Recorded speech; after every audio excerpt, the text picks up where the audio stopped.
feels like a whole new Paimon after those 2 days in the hot springs. The Abyss kind of threw a wrench in our relaxation, though. Still, spending time here really has felt like a vacation. The Kaholasaurs are so nice and so fun to play with. Their bellies are super bouncy. Oh, and Atea's snacks were so delicious. She gave Paimon some for the road just this morning, actually. Yelling at some kids who got caught throwing stones in the hot springs, so not much has changed since we first met her. Hey, you guys. Sleep well last night? Yep, this area is so nice. Glad you like it. I was thinking of taking you guys out to do some sea fishing. Later tonight, we can eat whatever we catch. Fresh fish is absolutely delicious right off the grill. Hey, Mualani! Yeah? What do you need? The team sent out to fight in the Night Warden Wars has returned. And Kachina? Is she back as well? Kachina fell in battle. But don't worry, the team was victorious, so the Rite of Resurrection will be held in the stadium soon.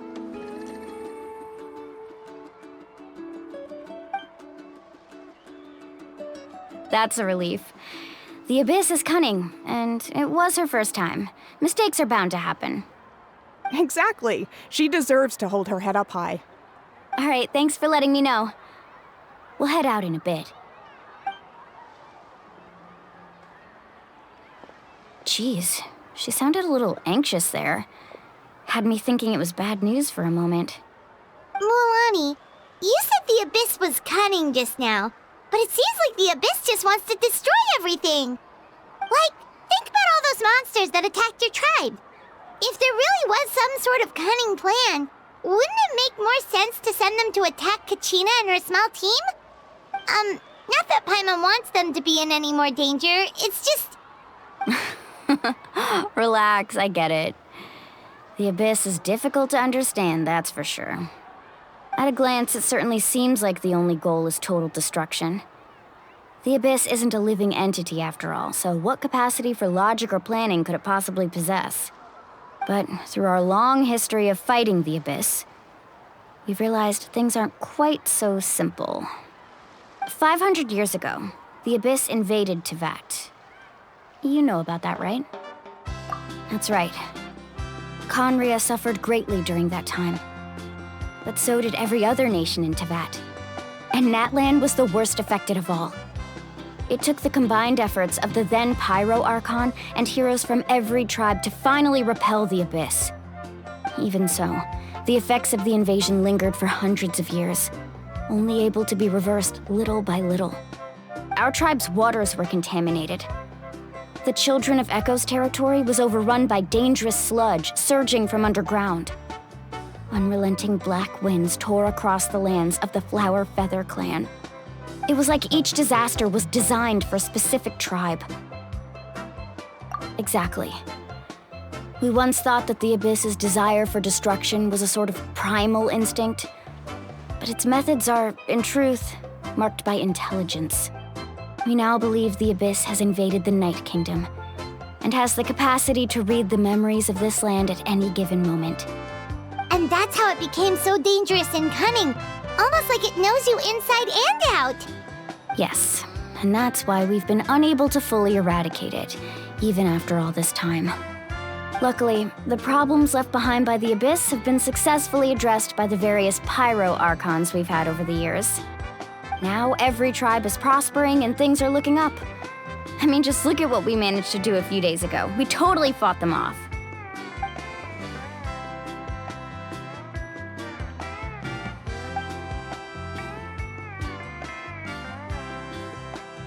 You must have had to sacrifice a lot to get to this point. Every battle, every sacrifice is in pursuit of a future where we get to stop fighting. Responsibility, duty, unavoidable burden. Everyone in Natlan views the war differently. But I believe we will be rid of the Abyss one day, and the efforts of all who fought against them will become a story for the ages. To think that my name could survive in ballads passed down to future generations, it's kind of romantic. Everyone has something that drives them forward, you know? We have to. Not only for ourselves, but for our future. Anyway, let's head to the stadium. Our fishing trip can wait until Kachina's back with us. The sea's not going anywhere.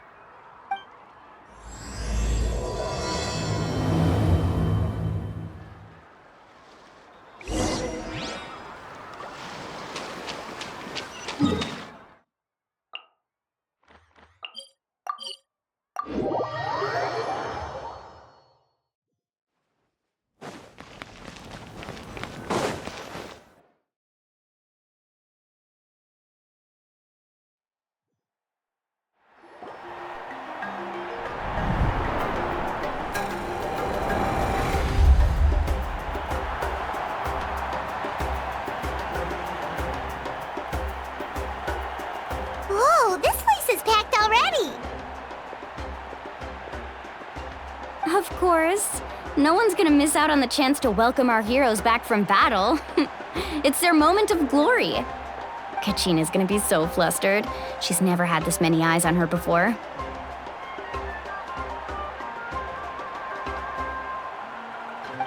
Yeah, she doesn't seem like the kind of person who likes being the center of attention. Looks like I'm just in time. Kanich, you're here! Yeah, a commission ran longer than expected, but I made it. I heard about the incident with your tribe, Mualani. Is everyone all right? Yeah, it's all taken care of. Our new friend here's got some tricks up her sleeve, by the way. She's just as strong as Kachina made her out to be. Hey, look! Is it about to start? That's right. Someone will come out and recite a eulogy, and then we'll sing the Ode of Resurrection together. Come on, let's find a spot with a good view. When the singing starts, just follow my lead and you'll be fine. Let's go somewhere higher up so Kachina can spot us.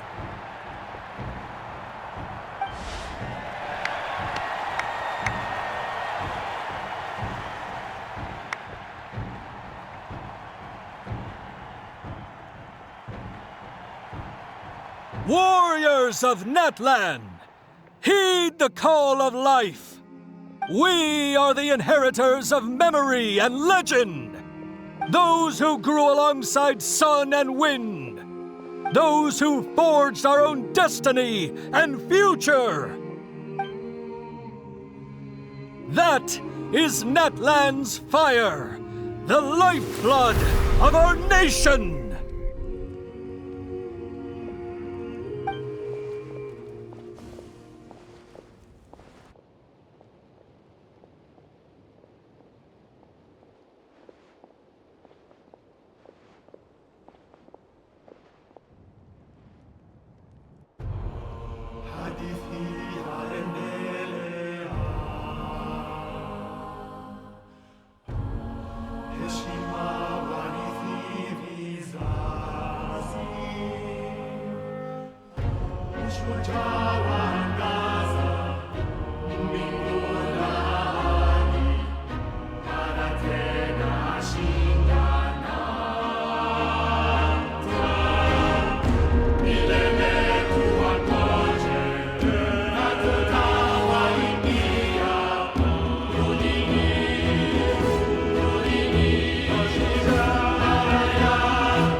I could not find Kachina within the Night Kingdom, or locate her ancient name. What? What does that even mean? Usually once the Ode is complete, the Pyro Archon and resurrected person will emerge from the flames. But something went wrong. What's going on? This has never happened before. Well, I think it's pretty obvious. Clearly, the team sent to fight the Abyss didn't win after all. Think about it. The Ode rekindles all victors. We've witnessed it countless times. Since the Archon couldn't find Kachina in the Night Kingdom, that must mean there's more to this victory than meets the eye. Hey! You just haven't gotten over the fact that Kachina beat you in the pilgrimage! Pathetic. The both of you. Your wild guesses are misplaced. We completed our mission. Maybe you did, but who's to say whether that little girl even contributed at all? Maybe she got scared and ran off. Why would the YUB recognize someone like her, even if she was on the winning team? How dare you insult a hero of Natlan like that? Kachina sacrificed herself to repel the Abyss. She doesn't deserve to be subjected to your vile rumors when she's not even here to defend herself. Calm down, Mualani. There's no point arguing with the likes of them. I can't just sit here and let them slander her like that. To insult a hero of Natlan, the person actually has to be a hero. You... Think about it, everyone. Who do you think is really at fault here? A girl who never should have even gone to war? Or the great Pyro Archon? Why would the rules of our nation suddenly stop working? That's true. If she wasn't revived, it must mean she failed to achieve victory. Maybe the YUB interpret victory in different ways? I mean, that girl didn't look all that strong to me.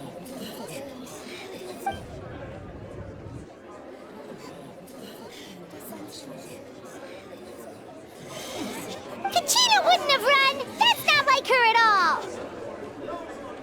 No, she's been waiting for this moment for too long. No matter how daunting the situation, no matter how scared she might feel, she's always the first person to stand up and face it head on. We don't even know what happened, so don't you dare try to use this as an excuse to vent your anger or slander her reputation. Fine. We'll find out what happens soon enough. Then, we'll see who truly deserves glory. That's enough. There is no doubt about today's victory, or Kachina's part in it. She is a hero worthy of our admiration and celebration. However, the failure of today's ceremony is undeniable. Kachina has not been rekindled, and I offer you all my deepest apologies as I continue to investigate this matter. To prevent further casualties, I have decided to suspend the pilgrimage until this matter is resolved. What? No one is all-knowing. No one is infallible, not even myself. But doubt is a means by which we seek the truth, not a weapon we wield against others. I didn't mean it that way, Archon. If there are things you wish to clarify, then ask me directly. Doubt my answer if you wish, but now's your chance. You have concerns? State them. No, of course not. Even though I have said nothing to change your mind, then it would seem the truth never mattered to you at all. That guy doesn't even have the courage to answer the Pyro Archon's question. So much for all that glory talk earlier. I have a question, Archon. My friend Kachina. Do you have any idea where she is? It's extremely important to me. I know you said you were investigating the situation, but I'm sorry, that's not enough. I've already shared everything I know. If you want to learn the truth and rescue your friend sooner, you should join the investigation. So, what do you say? Of course I'll join. In that case, come see me in the speaker's chamber. We should join them. Oh, and if it's not too much trouble, could you drop by as well, Traveler? I'd like to have a chat. Rest assured, everyone, I'll keep the tribal chiefs informed on the progress of the investigation. Once again, I apologize for the outcome of this ceremony. If there are no further questions, let's part for now.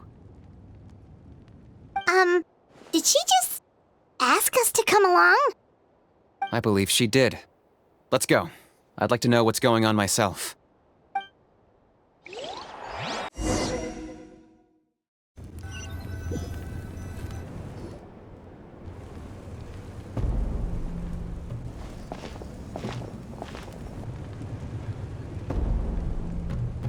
The situation is urgent, so I'll get straight to the point. Kachina is undoubtedly a hero of Natlan, and I'm deeply sorry this happened to her. There's been unrest in the Night Kingdom, but I don't know what's causing it. As a result, I've been unable to track down her location. Until we find and address the cause of the unrest, the Ode of Resurrection will continue to be ineffective. And that means Kachina won't be able to come back? That's correct. Not until the problem with the Night Kingdom is resolved. How long will that take? It's hard to say.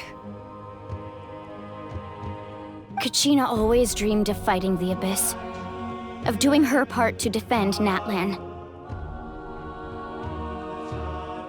She wasn't afraid of death because she knew, if it came down to it, the Pyro Archon would be there to bring her back to life. Whenever we sat down together, exhausted from training, she would always hum the Ode of Resurrection. She was supposed to come back to us. We were supposed to hug her and celebrate with her and share her joy.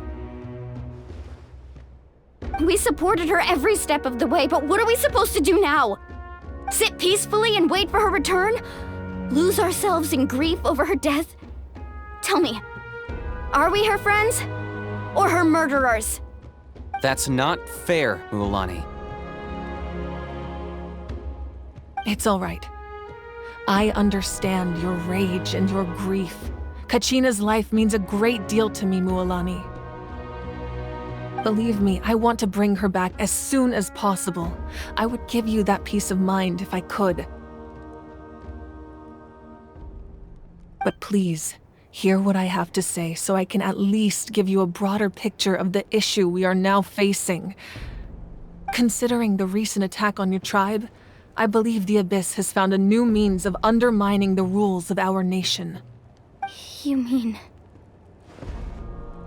The Sacred Flame. The foundation of our resistance against the Abyss. If we continue to hold the pilgrimage and send teams to fight the Abyss, there will likely be more casualties. But if we stop altogether, the Sacred Flame will only grow weaker. The Abyss will scale up their attacks, and the tragedy we saw with the people of the Springs will only be the first of many. If we compare the two choices, the former seems to be the lesser of two evils. Sorry, I know that may sound harsh, but I bear the name Malipo. Weighing the costs is my duty. The raw truth can be cruel. But we need to understand it if we want to approach this rationally. But what would you say, Mualani? This is personal for you, and unlike Kanich, I dare say it's not a simple case of weighing up which course of action is less painful, is it? No. I can't choose between them, and I don't want to. Saying that one is preferable over the other is disrespectful to the people who suffered. You're saying it doesn't matter whether I suspend the pilgrimage. The consequences will be equally painful. Yes. What happened to Kachina breaks my heart. But I couldn't bring myself to sacrifice other people for her sake. And that is the crux of the problem. It's not simply a matter of choosing the lesser of two evils. Either way, there will be people who suffer. And the end result will be the same. Belief in the pilgrimage will waver. Once doubt has crept in, the people will no longer unite in battle against the Abyss.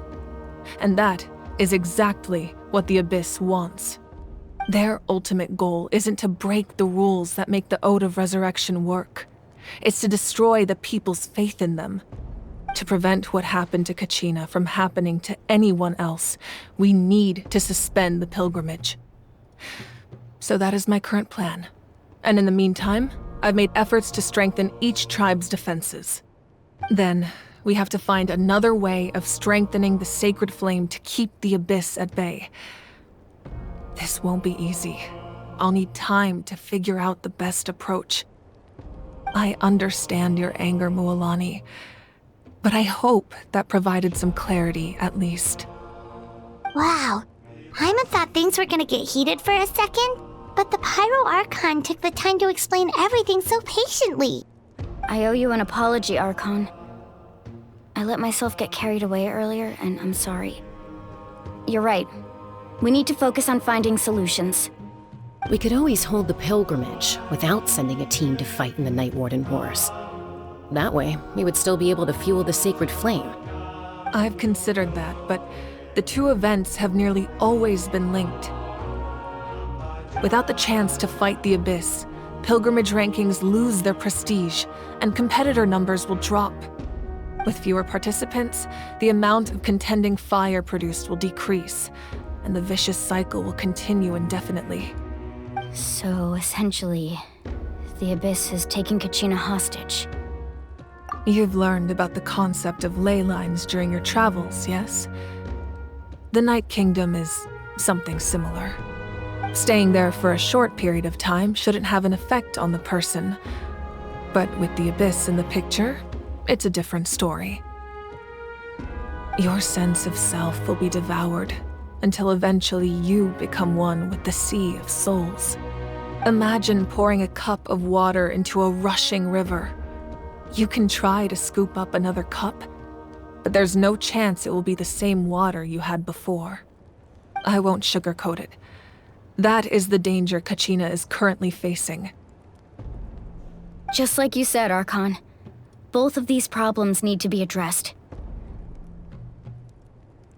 You can focus all your efforts on dealing with the Sacred Flame. I will go search for Kachina. The Abyss poses the same threat to you as it does to her. It is very possible you will not return.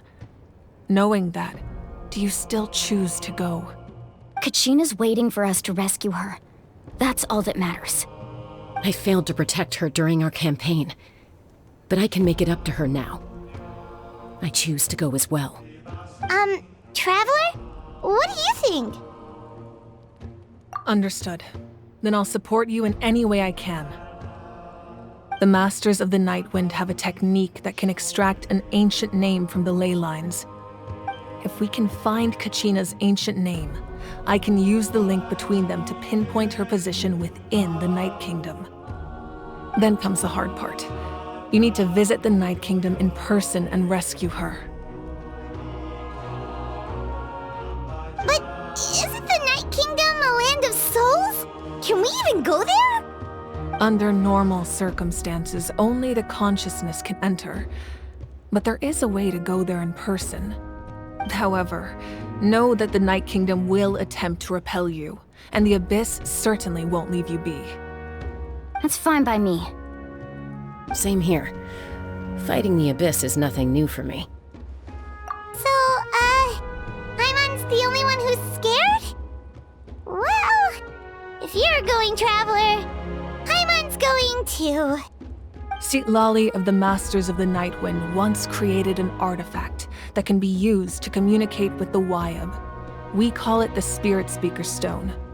It was originally used as a ceremonial artifact wielded by the tribal chiefs, but that spiritual quality also means it can be used to search for an ancient name.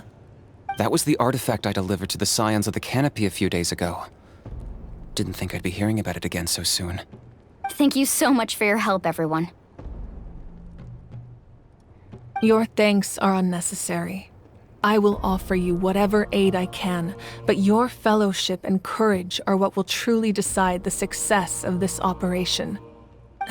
Besides, you're the ones helping me. I can only focus on one thing at a time, after all.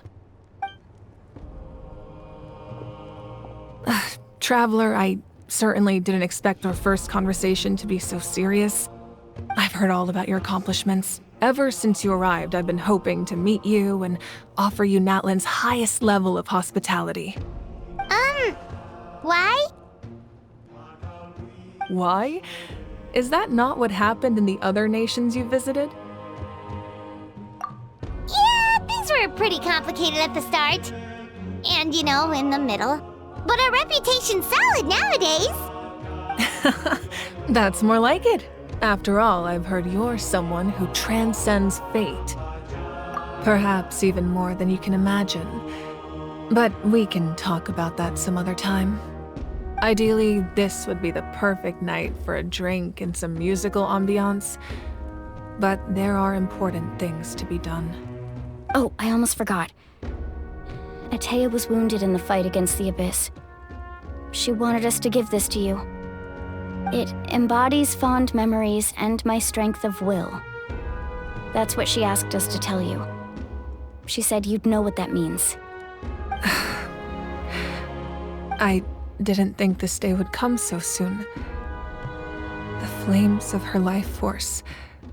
I can feel them flowing within the talisman. If things were different, the two of us could have enjoyed the hot springs together while she gave this to me in person. We're supposed to be hot spring buddies after all. But don't worry. This talisman means a great deal to me. I'll take good care of it, and once this is all over, I'll pay Atea a visit.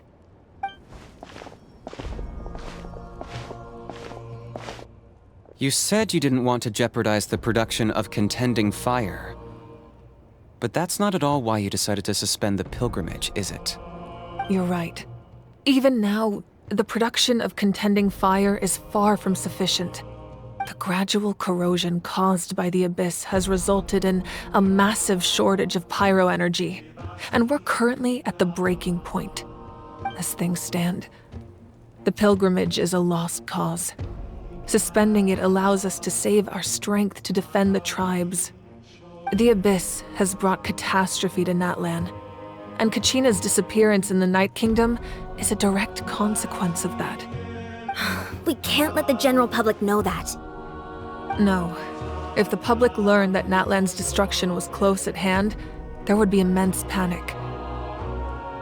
But if I said nothing at all, they would have continued to question the integrity of Natlan's heroes. Another simple choice. The latter was clearly the better solution. But you chose otherwise. I have never subscribed to the belief that the right choice is the one with the fewest sacrifices. Let's go. There's still a way for the sacred flame to last a little longer. You mean? Yes. Come with me.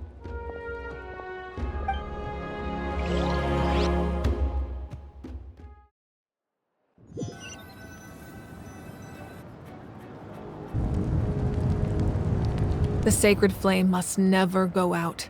Not only does it strike fear in the Abyss, but it's also the pillar of Natlan's stability. So until our heroes are ready, I will sacrifice my power to keep it burning. But that can only last so long. I think we should focus on the remaining ancient name-bearers.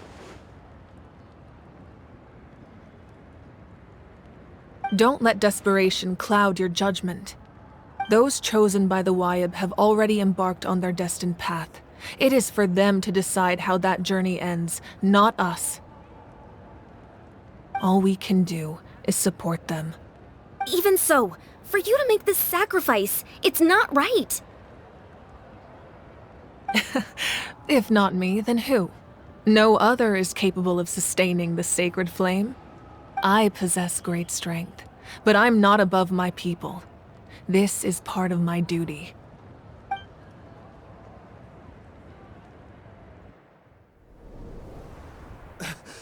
Archon, it's the Fatui!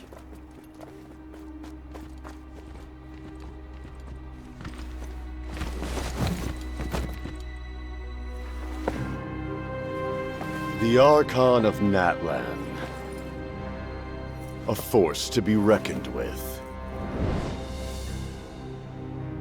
The secret of the ley lines is no secret to me. Long have they been destined for ruin. And since the oath made 5 centuries ago remains unfulfilled, what use is the Gnosis in your hands? I don't know what you mean. But it sounds like this is about more than the Tsaritsa. In times of crisis, someone must pick up the mantle of salvation. Your plan has reached an impasse, and now it falls to me to create new rules for Natlan. But before the dawn of a new age, the old must be destroyed.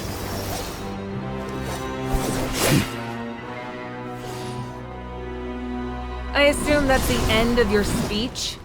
Good. People like us. Let our blades do the talking!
Masters of the Night Wind. Send word. The captain and his followers must be apprehended.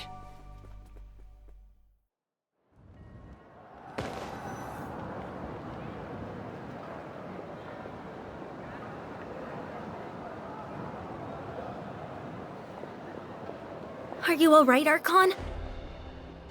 He was a formidable opponent. Exactly what I would expect from the first of the Fatui Harbingers. I never imagined someone could match you in combat. If the Tsaritsa sent him here, why would he bring up what happened 5 centuries ago?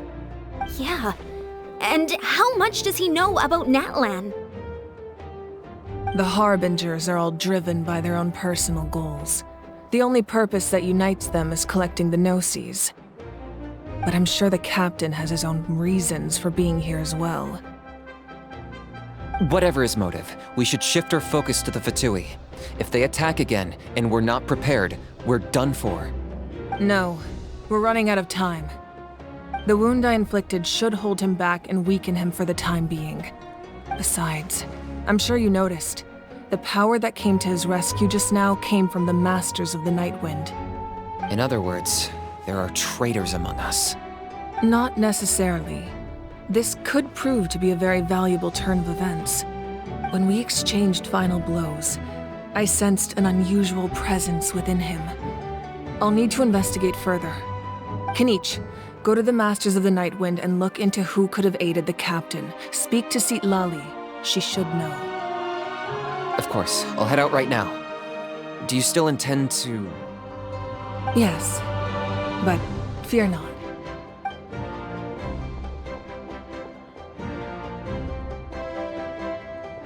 Natlan's strength has never rested solely in its Archon.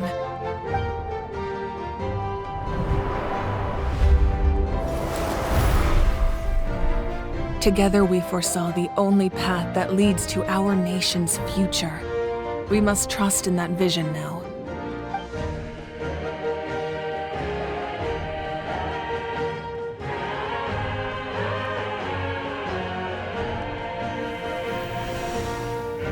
Is everything okay, Archon?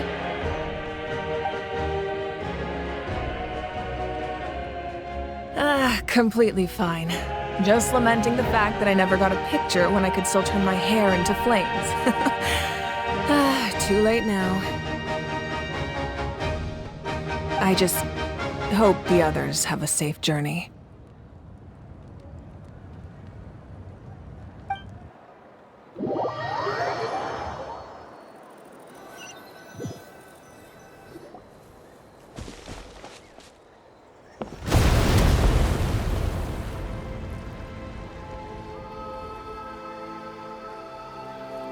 What's happening at the stadium?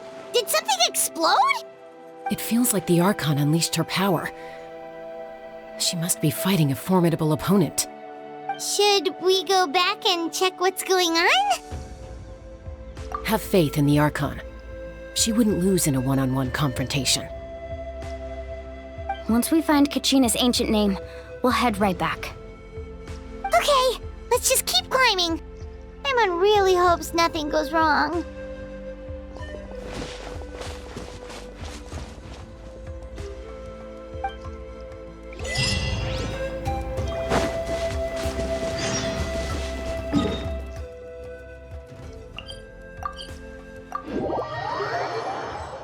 That's Wyna, the tribal chief. Let's head over to him.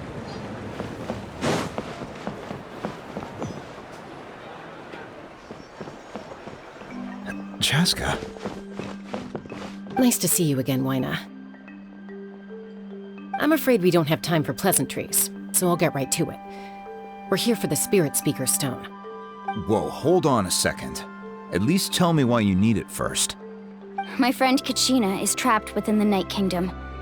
We need the stone to find her ancient name and rescue her. Rescue her? From the Night Kingdom? That's right.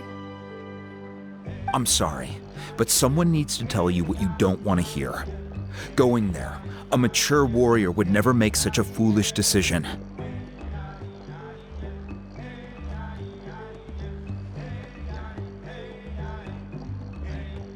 The nature of battle is unpredictable. You never know how it's going to end. Losing a friend is tragic, but when that happens, the best thing you can do is focus on how to prevent further casualties. I appreciate what you're trying to say, Chief Wyna. But if the price of maturity is abandoning a friend in need, I'll choose foolishness any day. If Kachina's still holding on, then so will I. I thought you might say that. Is something wrong, Wyna? This doesn't seem like you. Life isn't complete without taking risks. That's always been your mantra. It's nothing. The Night Kingdom is a dangerous place. Can't blame me for checking if you were up to the task. If you're that determined, far be it from me to stop you. Here's the stone. Keep it safe, okay? It's not like we have a spare. Thank you. Huh. Seems like you two go way back. But aren't you from the Flower Feather Clan, Chaska? Oh, Chaska's a peacekeeper, so she's famous throughout the tribes. She's always the one people call to resolve conflicts, so we slowly got to know each other that way. Her younger sister Quichi's always hanging around our tribe, too. She's helped us out a lot in the past. Oh, you have a younger sister? Yes, I'll introduce you to her sometime. But let's get back to business. Wyna, how do we use the stone? As you probably know, your intended destination is completely different from the real world. The Night Kingdom is like a river flowing with concepts, and the ancient name you seek is like a tiny fish swimming downstream. In that sense, the stone is like a fishing boat drifting down the river, but the boat alone isn't enough. You need a fisherman experienced enough to steer it in the right direction. We couldn't do that ourselves? With a little practice, I'm sure you could. You have the strength and the talent. If you want to make sure this works, though, I could recommend someone to you. Who? Vichama, a legendary warrior and scout from our tribe. He's got a keen eye and a well-honed intuition. Even his ancient name means to seek. If you're fishing for a name, you're gonna want him on the boat. Bichama? Why does that name sound familiar? He's one of Auntie Atea's hot spring buddies. I've heard stories about him. Where can we find him? Ever since Malco passed, he spends most of his time gazing out at the scenery from the cliff tops. Follow the path that way, and I'm sure you'll find him. Thank you. We'll go look for him there. Good luck. I hope everything goes well.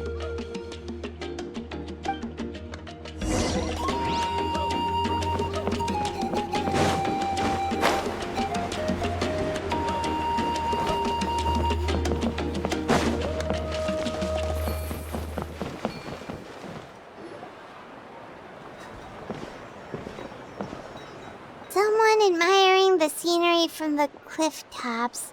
Ah! That must be him! Hello there, are you Bichama? That's me. Did you need something?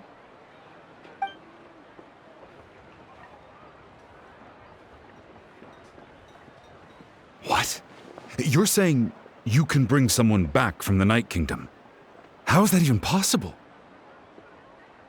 No, if you really think about it, anything's possible in that kind of place. But that would mean... Are you okay? You don't look so good. Everything's fine. I'll help you, but I do have a small request. After I help you find Kachina's ancient name, I want to use the stone to look for my friends as well. Your friend? Oh, why not mention someone named Malco? Is that who you're talking about? Yes, but I'd rather not get into it if it's all the same to you.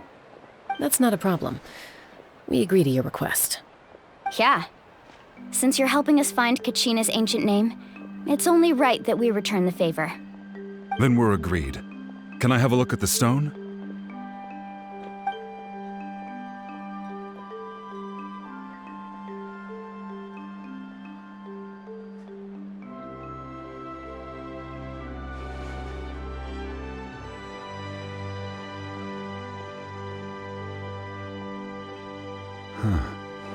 I see.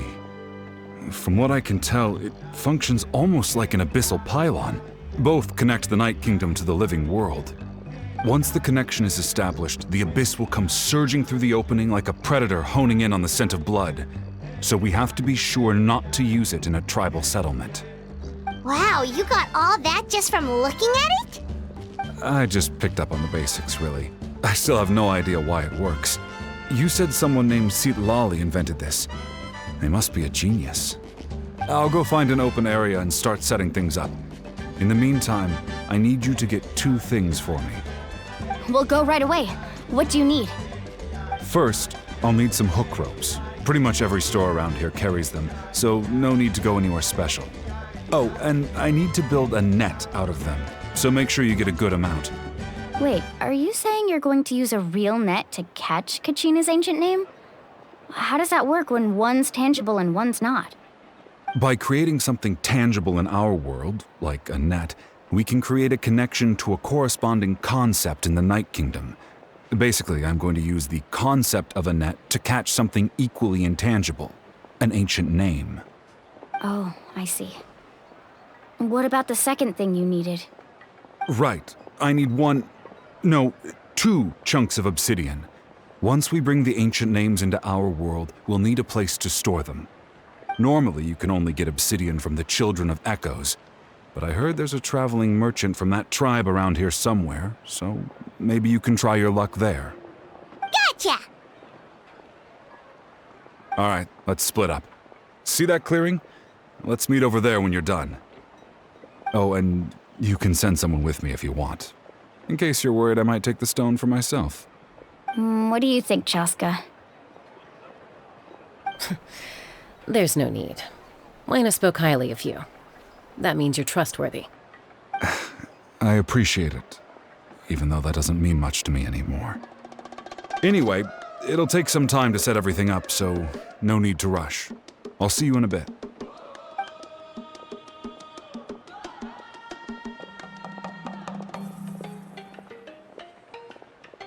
What an odd guy.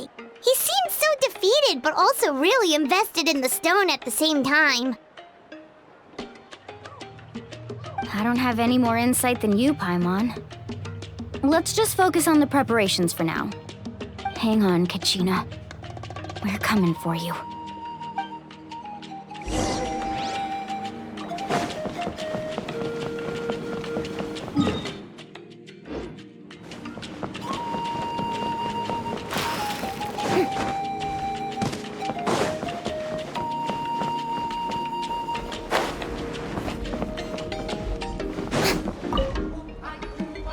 Hello.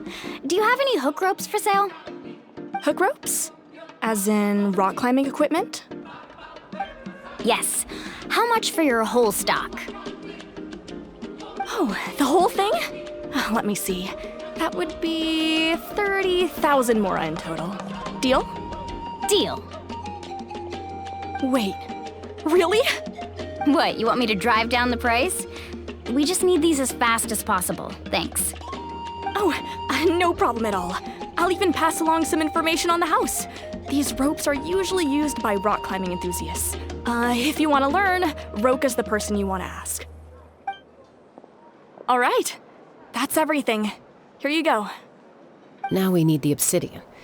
Let's go talk to the traveling merchant Bichama mentioned.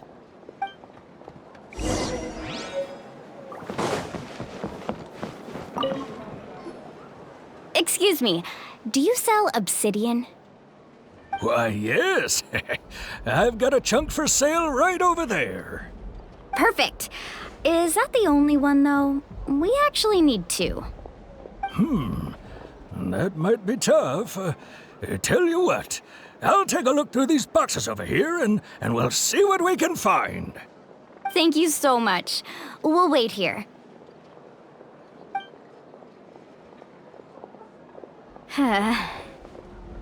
Relax. Everything's going according to plan. I know, it's just... I could tell Bichama feels the same way about his friend that I do about Kachina. I hope this chunk of obsidian isn't the only one. Kachina always carries all sorts of shiny stones with her. If I was the one trapped in the Night Kingdom, she'd have a whole pile of obsidian ready in a heartbeat. Well, would you look at that? I did bring an extra. Here you go, young lady. How does it look? Perfect! Thank you. How much do I owe you? If you hadn't shown up, these stones would have just sat here collecting dust. I'll take 3,000 mora for both. Here you go. By the way, I heard you mention Bichama just now. You running an errand for him, then? How's he doing? Malco's been gone for 5 years now. It's about time he started to move forward. Do you know what happened between them? I heard about it in passing while I was out drinking one night, but I don't know all the details. Bichama and Malco grew up together, and even made a name for themselves together. Malco was an amazing fighter, capable of knocking out multiple opponents in a single hit, while Bichama excelled at scouting and analyzing the battlefield. The two made an excellent team, and managed to beat back the Abyss several times. 5 years ago, they both emerged triumphant in the pilgrimage, and were placed on the same team to fight the Abyss. But on the eve of battle, the Abyss launched an attack on their tribe, and Bichama suffered an injury to his leg while attempting to rescue someone. Then what happened? The team agreed that he couldn't fight the Abyss in his condition. Bichama didn't argue. He knew going to the front lines with an injured leg would make him a burden in battle. So they raised the issue with the Pyro Archon, and she agreed to let him stay behind. It's just... Malco and the others ended up facing hordes of abyssal monsters in numbers that far exceeded anyone's expectations. The team made an error in judgment, and they fell to the onslaught. Vichama went into a deep depression after that. He blames himself for everything.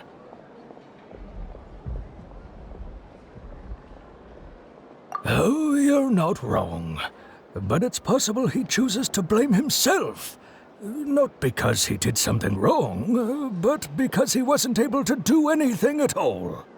I've tried convincing him to move forward, to stop dwelling on the past. But the shadow of Malco's death hangs over him still. The Abyss has caused so much suffering, and some wounds never heal. I wish there was something he could do to make himself feel better. But anyway, that's the gist of it. Maybe you could help him talk things through sometime. I would really appreciate it.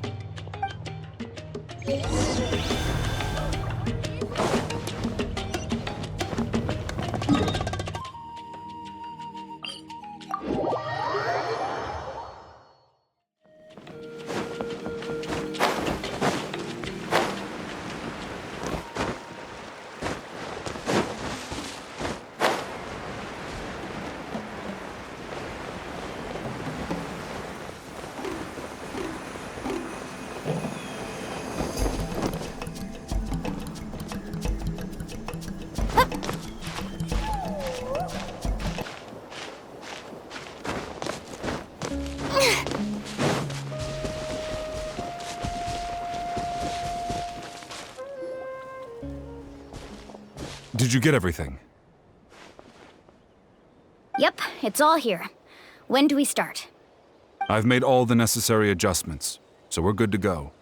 As agreed, I'll help you find Kachina's ancient name, and then you return the favor. Go ahead.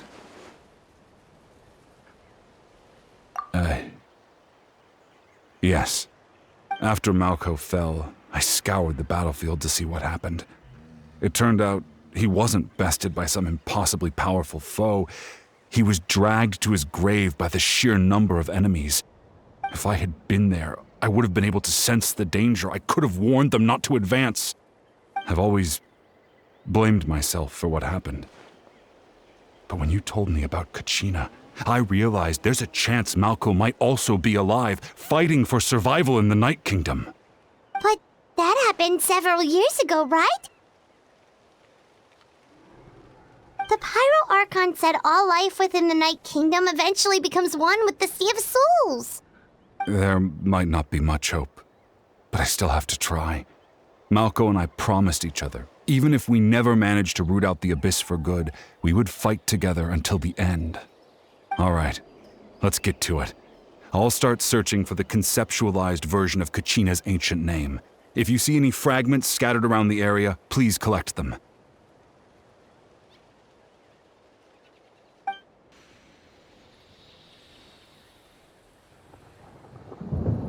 Make sure you prepare yourselves for battle. As I said, the stone will link the mortal realm to the Night Kingdom.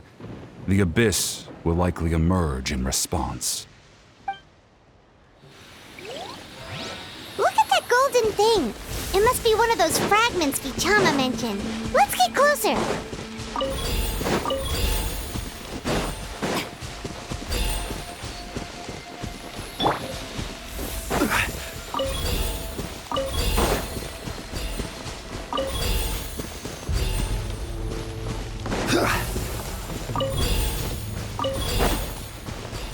Whoa, monsters incoming! Watch out, everyone!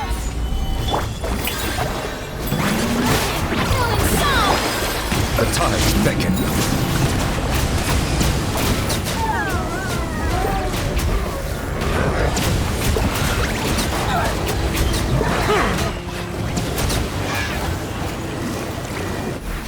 How much longer, Vichama? Not long! We're getting close!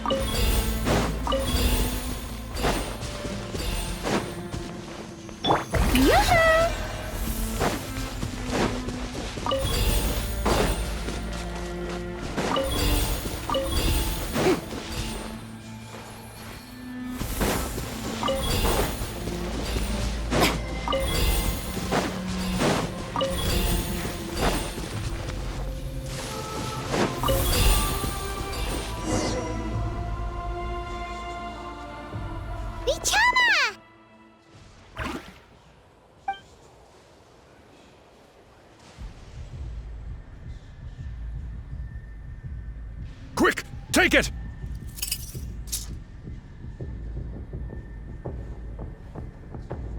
I found Kachina's ancient name. Hang in there, Malco. Just a little longer. Something's not right. The power of the Abyss is getting stronger.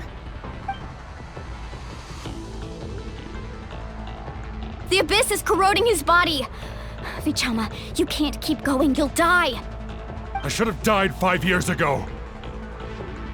I just need a little more time. Please, I'm almost there. Thank you.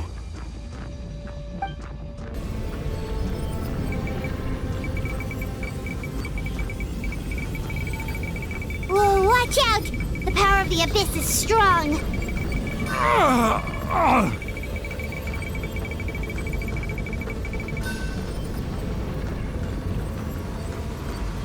This power.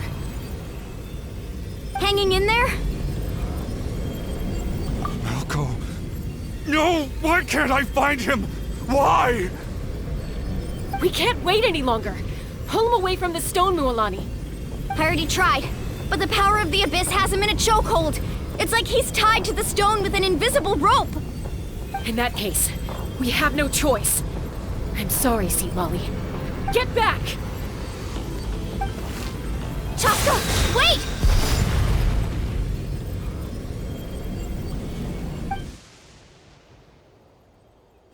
Ouch! What happened just now? It looked like the Spirit Speaker's stone was... The stone's power was spiraling out of control. The only way to stop it was to destroy it. You were all caught in the shockwave of the explosion. You might feel dizzy for a while, but that's normal. Give us a heads up next time, will you? You're lucky we managed to dodge it in time. I thought I said to get back. Yeah, barely a second before you made it go poof. Not everyone has your reflexes, Chaska. We were this close to getting dragged into the explosion. Okay, I'll be more careful next time. At least Kachina's ancient name is still in one piece. Wait, where's Vichama? Vichama! Vichama! I couldn't find Malco's ancient name. It must be completely gone by now. Once your ancient name disappears, there's no coming back. From the very beginning, I knew there was a slim chance, but still. And now... it's too late to save him. From the minute he left that day, it was already too late. Vichama. I'm sure he's heard enough condolences over the years. Let's just give him some space. Huh? What's that in your hands, Vichama? It looks like something's glowing! Huh? This is...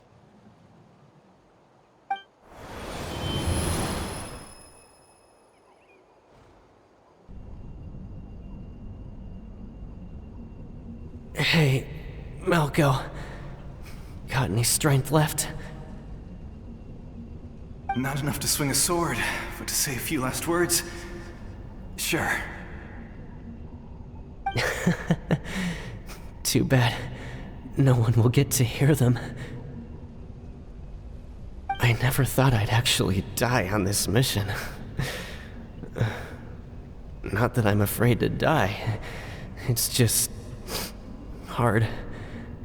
Thinking about my mom's face when she hears the news. Guess I have something to be thankful for then.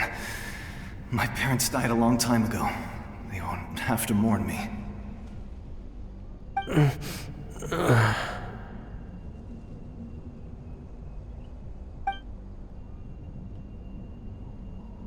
Pisak!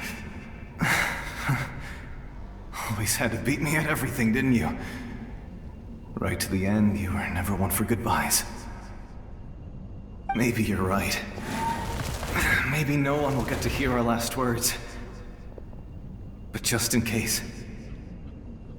Vichama, I'm so glad you didn't come with us. Don't be sad. Just keep on living. For the both of us.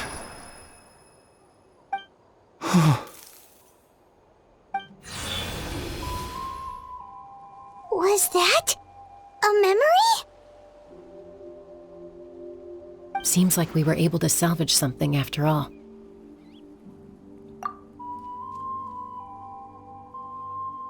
Of course. Seeing him, hearing his voice again, it makes me unbelievably happy. But it also brings with it an even deeper pain. A deeper pain? Why? Malco was always the type to put on a brave face. But in that memory just now, his hands were shaking, and his smile was forced. For all these years, I regretted not being able to fight alongside him to the end. And now I know, at the end of his life, he was thinking the same thing. Vichama. I'm fine. Actually, I heard Chief Wyna wasn't really on board with your plan to go to the Night Kingdom. When you asked for my help, I hesitated too. I knew helping you find your friend's ancient name meant leading you one step closer to danger. But I also understood why you had to try. Everyone has regrets in life, but not everyone gets the chance to make up for them. Once allowed to fester, guilt strips us of our most valuable qualities as warriors. In that sense, we might as well choose the braver path from the very beginning. If I could do it all over again, I would have followed Malco to the front lines no matter what. Even with an injured leg, there were still things I could have done.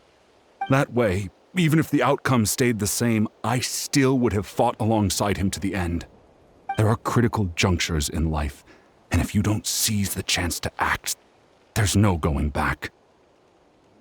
That's something I had to learn in hindsight. But you're still at the crossroads of your journey, so I hope you can walk away without regrets. Thank you, Vichama. I feel even more determined now. Kachina will come back to us. I'll make sure of it. I promised I would find her, and I intend to keep that promise. That's good to hear. Strange. My body, it's... Once abyssal corrosion enters the body, a portion will fuse itself to your internal organs. Even though the Traveler possesses powers of purification, the corrosion can never be fully eradicated. Thanks to her, though, you were only briefly exposed.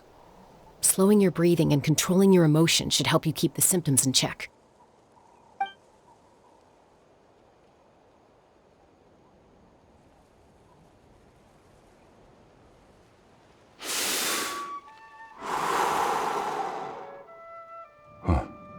That does make me feel better.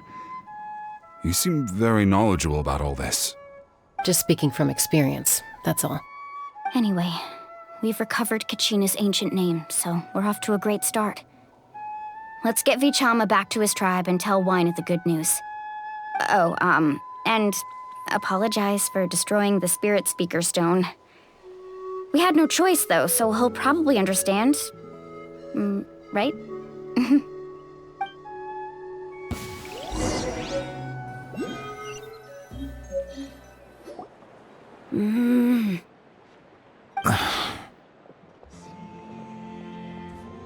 Koichi, are you really gonna just stand there like that? I don't know what you want from me. I think you know exactly what I'm trying to say, Uncle Wyna. I can hear it in your voice. Honestly, it's just one thing after another with you two. They're back. Koichi? What are you doing here? Don't play dumb with your own sister. You know exactly why I'm here. My apologies, everyone. I just need to borrow Tosca for a few minutes. You come with me.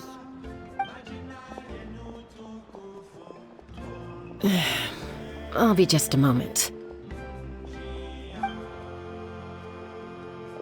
Who is that? Koichi, Chaska's younger sister. Although the two aren't actually related by blood, it's kind of a long story. It's not really my story to tell, but I guess it's not a secret. You see, Chaska was actually raised by cuckoo sores. She was afflicted with a rare disease when she was a child, and abandoned in the wild as a result. The Abyss found her out there, all on her own, and tried to devour her. But in the end, all that did was trigger her will to live. That strength of will pushed her to survive. But it also planted a seed of conflict within her. Eventually, she was adopted by the Cuckoo Source. Wherever they went, she followed, getting into fights right and left.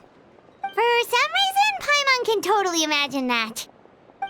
Well, when Chaska finally returned to human society, it was Koichi's parents who adopted her. At the time, Chaska still had a habit of getting into fights, so Koichi was always taking her around, apologizing to everyone.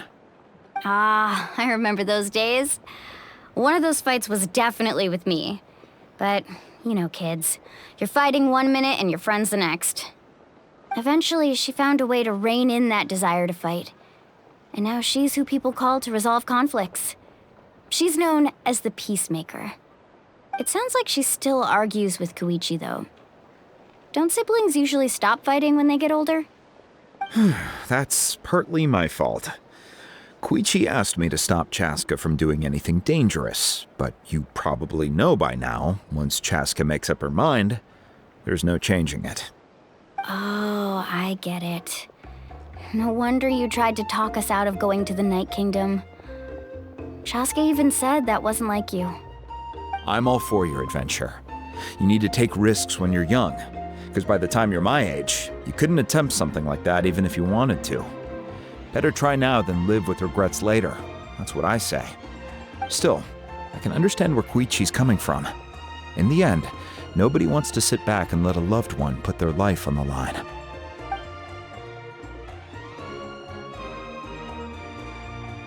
All right, it's just the two of us now. You have 1 minute to explain yourself. I don't have anything to say. You don't have to approve, but you should know I only do what's necessary. That attitude is exactly the problem. It's like you don't care. You try to sneak off to the Night Kingdom behind my back and then play it down as if it's just a trip abroad. Well, technically I am going abroad, right?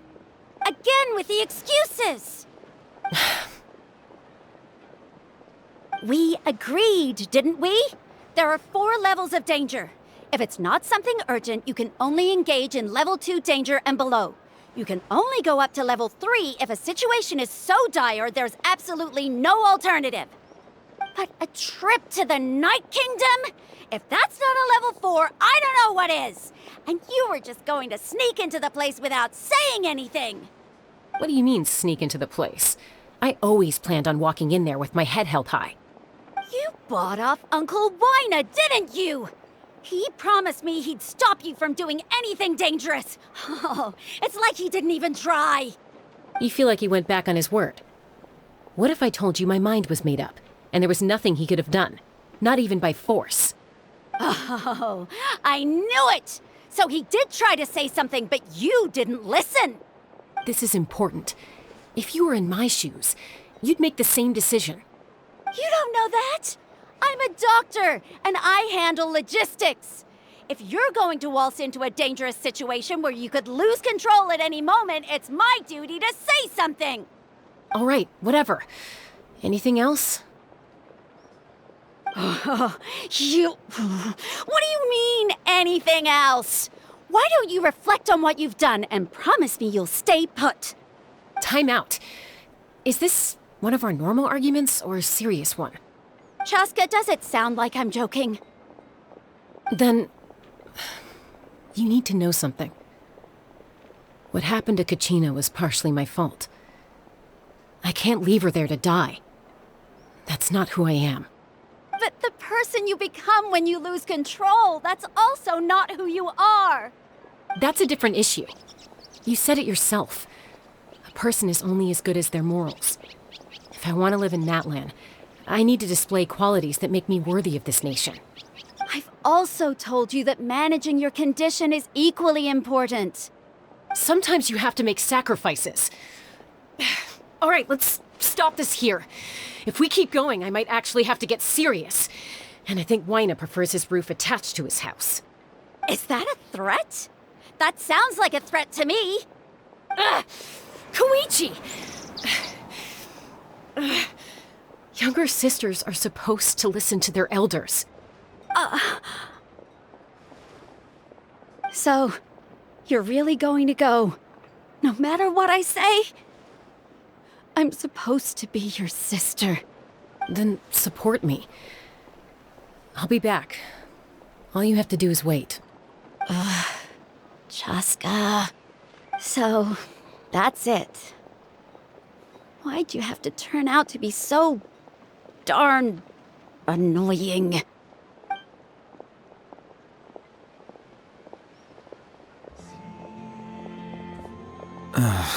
You two are something else. Something you wanted to say? I know you aren't related by blood, but you two sure are similar. Really? You know, I said that very thing to Koichi not too long ago, and she reacted the exact same way, down to the very tone of voice. It's not my place to get involved, but I will say this. Try to spend a little more time with your sister. You're tough kids. That doesn't mean you have to go it alone. Thank you. Anytime. All right. If you're done with the Spirit Speaker Stone, you might as well hand it over. According to Kinich, it's an important ceremonial artifact, so it'd be safer to keep it with me. About that. If only Tone Deaf Bard was here, he could have repaired it just like the Holy Liar. It might be in a few more pieces than you remember. Huh?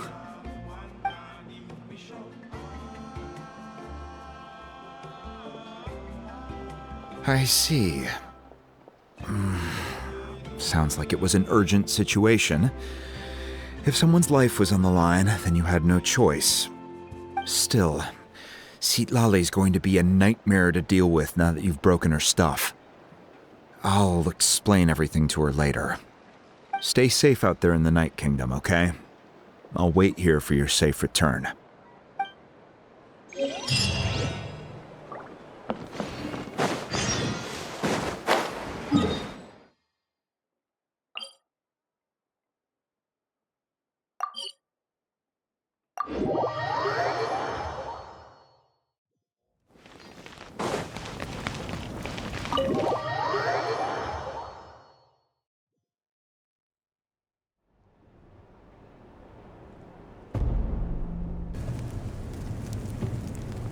We're back! We found Kachina's ancient name, too!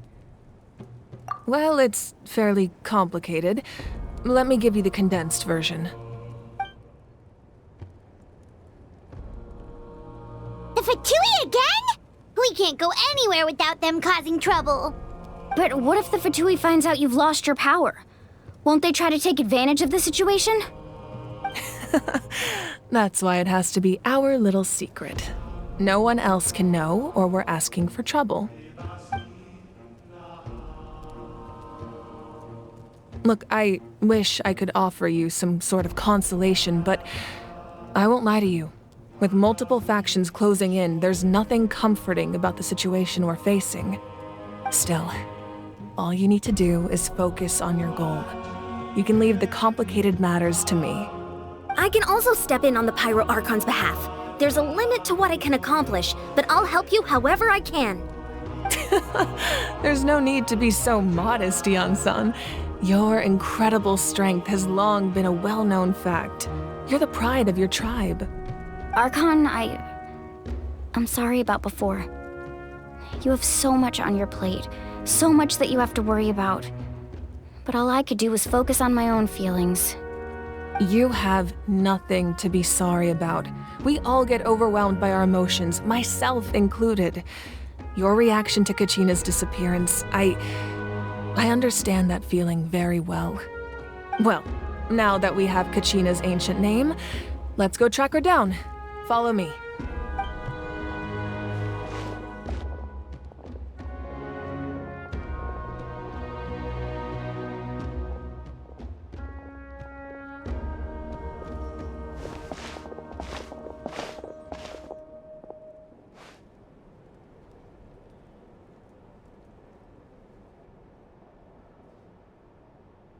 What is this place? Hey, Teya's talisman?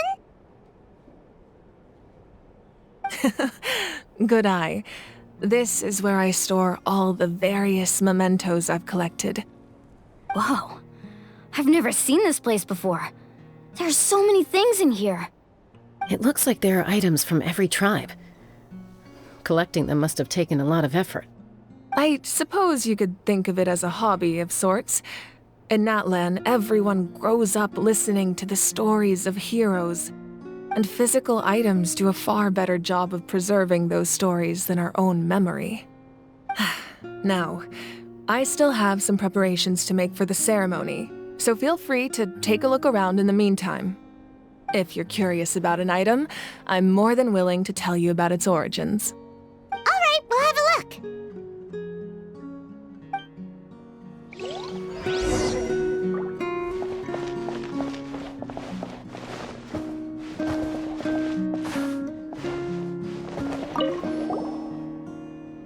This is Teya's talisman. I'm sure you're familiar with this one already. Teya was rarely ever without it.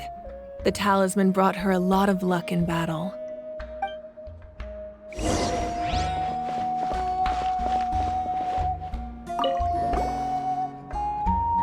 there's a fishing rod here. It must have belonged to the people of the springs. That's right. It belongs to a legendary fisherman named Matavaru. I have his entire set of fishing equipment, actually. He and I met in a tavern. He told me about a particular kind of giant fish and his meticulous plan to catch it. In his eyes, I saw a hunger and a strong fighting spirit. To him, the sea was the battlefield upon which he staked his honor. So, did he do it? The next time I saw him, he was covered in scars. It turned out the fish he sought had been corroded by the abyss. He managed to kill the fish, but sustained a serious injury in the process, which meant he could never go deep-sea fishing again. Can a fisherman claim victory if he fails to bring back his catch? That's what he asked me in the end. Well, Paimon thinks he won. That was my answer as well. The experience was far more valuable than the prize itself. In the end, he didn't want his tools to go to waste, so he gave them to me. Wait, that means you also know how to fish. Maybe we can go head-to-head sometime. This fishing basket looks familiar.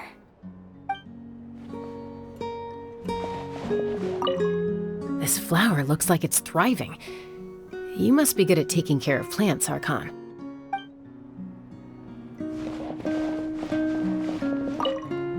Make sure to handle everything with care. This cup, for example, it's heavier than it looks.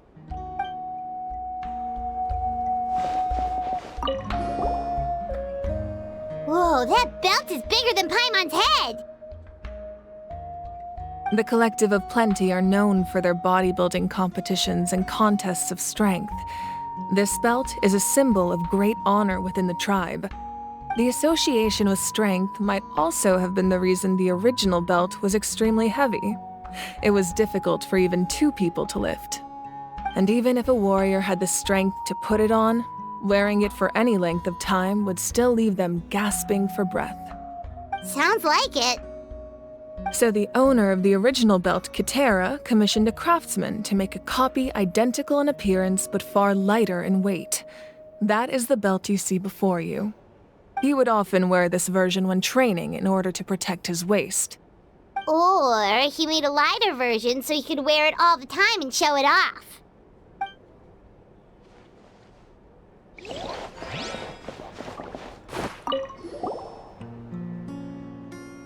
There are so many jars and potions around here. Do they have anything to do with alchemy? No, those belong to the Masters of the Night Wind. They're ceremonial tools used to amplify the ability to communicate with the Night Kingdom and the Wyab. Yamaya is an expert in this field, and she taught me a lot. Even though she appears stoic and serious, she actually has a keen sense of humor. The tools you see here are quite traditional. Her students found them outdated, so she passed them on to me. The contents of the jars aren't all that special. Oh, except the big jar in the middle. That's what she really wanted to give me. Ooh, must be something really cool. What's inside? Grape juice. Huh? It's quite tasty, although probably expired by now.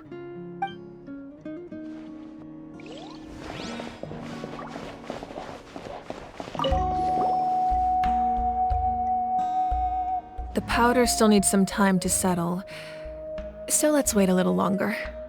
Well, what do you think of my collection?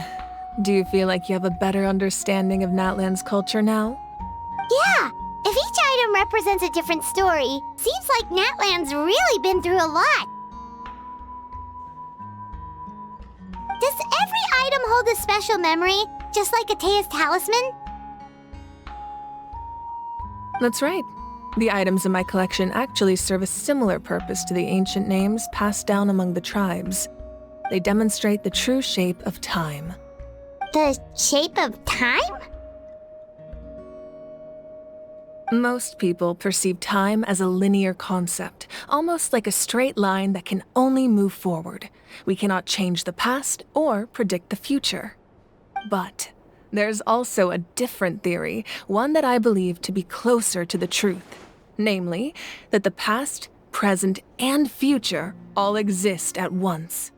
At once? Paimon's not sure she understands. Let's say your journey ended right now. Thinking back on your experience in each nation, which one would you say was the most important? Exactly. Even at the end of your journey, the things you experienced along the way don't cease to exist. They become part of who you are. Take out a portion of that journey, and you would likely make very different decisions, and eventually arrive at a very different destination. The future is the same way. It exists even though it has yet to come to pass. We just lack the means to perceive it. Of course, there are those with the power to foresee the future. They simply call it by a different name. Fate. You're quite familiar with that concept, I would imagine. That does kinda make sense. The future hasn't happened, but already exists. Humanity excels at living in the present, but too often we forget the past and neglect the future. While the pilgrimage and the Night Warden Wars lead us to a better future. Only by uniting the people of Natlan across countless eras can we fight back against an enemy as formidable as the Abyss. To come up with such a set of rules, the first Pyro Archon must have possessed a level of insight I can only imagine. That's correct. At first, he was a mortal man with no special power. After he ascended to the divine throne, he used it to borrow power from the heavens and establish the rules of Natlan. Namely, a framework through which ordinary people can ascend to Archonhood. By holding the pilgrimage, we're able to determine the strongest among us, and when that person ascends to the divine throne, their inner flame will awaken. In addition, the sacred flame will grant them significant knowledge and memory of this land. After all, that's how I came to know everything I just told you. So, it all comes down to the power of the divine throne and the rules. Wait, is that a family portrait? Yes, that's my mother, father, younger sister, and the little saurians we raised. I turned a piece of my dad's leather armor into a canvas and commissioned a famous artist to paint our likeness. Your sister is so cute! It looks like the two of you are really close. Paimon was having a hard time thinking of an Archon as an ordinary person, but seeing this portrait, it kind of makes sense now. It really doesn't look like there was anything special about you before. Oh, wait, is Paimon allowed to say that? A little late for that question, don't you think? Sorry! Paimon's so sorry! Paimon's mouth works faster than her brain sometimes! It's all right. I'd never get upset over something like that. No matter what others may say, my past is a precious part of my identity. I'm forever proud of the life I used to lead. Becoming the Archon doesn't mean you sever ties with your family. The position just comes with a lot of responsibilities, so it impacts how often you get to see them. My father made the most delicious stew, so my sister would often bring me a large pot of his cooking, and we would sit on a blanket and eat it together. One time, we didn't close the door securely, and the Saurians who were raising ran into the room and knocked over the entire pot. My sister immediately burst into tears. The two troublemakers were going for the meat, but when they saw my sister's distress, they froze on the spot. I still remember the way they laid there, sulking like a pair of children, even after making such a mess. It was frustrating, but in the end, all I could do was comfort my sister and move on. Wow. Isn't that what being a family is all about? I think about that story a lot, actually. As the Archon, I made a vow to defend this nation, and experiences like that, they remind me exactly what I'm trying to protect. Well, what happened after that? This portrait looks pretty old. Your sister must be all grown up by now, right? I believe she ended up working as an architect and artist. She built many houses and crafted many beautiful works of art. Anyway, that's enough about me. Now that the powder is settled, we can begin. Ian-san, Mualani, Chaska, over here, please. Place the ancient name up there, and then we'll begin.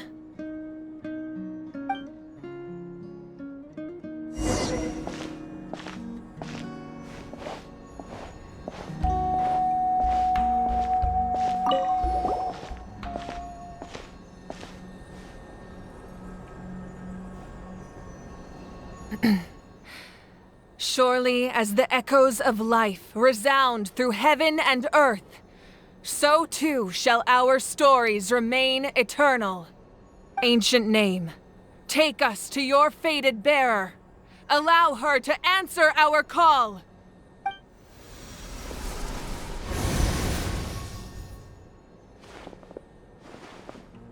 Am I hallucinating again?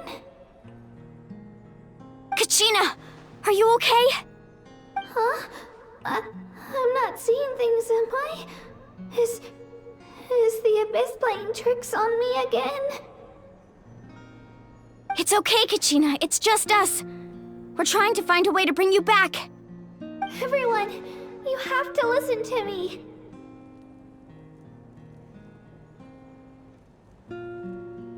I've been investigating the Night Kingdom this entire time, and I figured out what's wrong.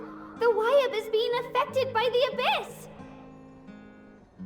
I was waiting for the Wyab to send me back, but then this really strong monster came in and almost killed me.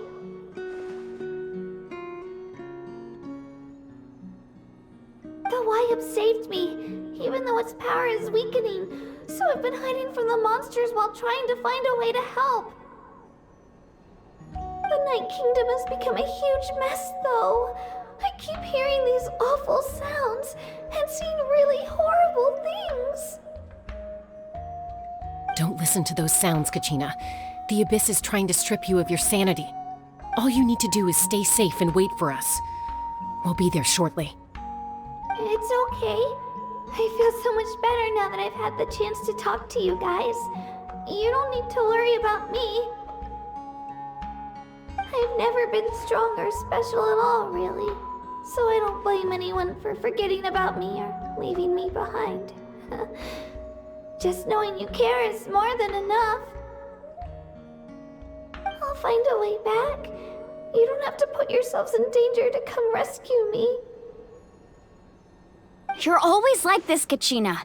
Now's not the time to act tough. We're coming for you, and that's final. I don't know what lies the Abyss has been feeding you, but I'll tell you something right now.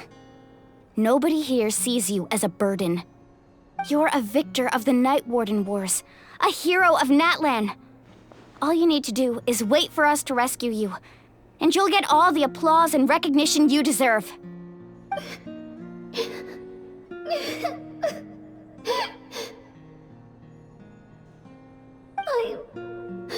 I'm really scared. Everything's so dark and creepy here. And I want to go home. Still, I don't want you to put yourselves in danger because of me. I don't want to hold anyone back ever again. All you need to do is place your trust in us, just like you always have. No one fights alone. We're not leaving you behind. Not ever. Yeah, we're so close. We can't call it quits now. Thank you. Be careful. Looks like we've lost contact. Now comes the most dangerous part. You have to traverse the Night Kingdom in your physical form. This entrance to the Night Kingdom was left behind after an abyssal invasion. Even a brief amount of time inside could expose you to corrosion. I know. I'm prepared for that possibility. All right, then I wish you all the best. I'll tell Koichi to be ready just in case. She's very experienced in dealing with abyssal corruption. That face you just made. Don't tell me you two got into another argument. No, I just feel bad for creating more work for her. I'll go with them too, Archon. The more people, the stronger the party. Thank you so much for your help, everyone. It really means a lot that you're willing to brave these dangers with me. And there's no time to lose, so let's get going. Now that I've lost my power, I won't be able to provide much practical support. But I can still keep an eye on the situation from here. Eon-san, I know it's unlikely, but if you encounter a situation you can't handle... That won't happen. I hope not.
So we're underneath Natland right now? It looks nothing like Paimon was imagining. That's because in the distant past, Natland was home to an incredibly advanced civilization ruled by dragons. Humans only established their own society after the fall of the dragons. So these are Saurian ruins? Wait, you mean like the elemental sovereigns? They had their own advanced civilization? Yes, a really long time ago. Very few records have survived until now, so no one really knows what the devices here are for. These ruins have been abandoned for a long time, but with the recent increase in Abyss activity, the installations around here have somehow been activated again. So what you're saying is, we're not in for an easy trip to the Night Kingdom. No, it's going to be obstacle after obstacle from here on out.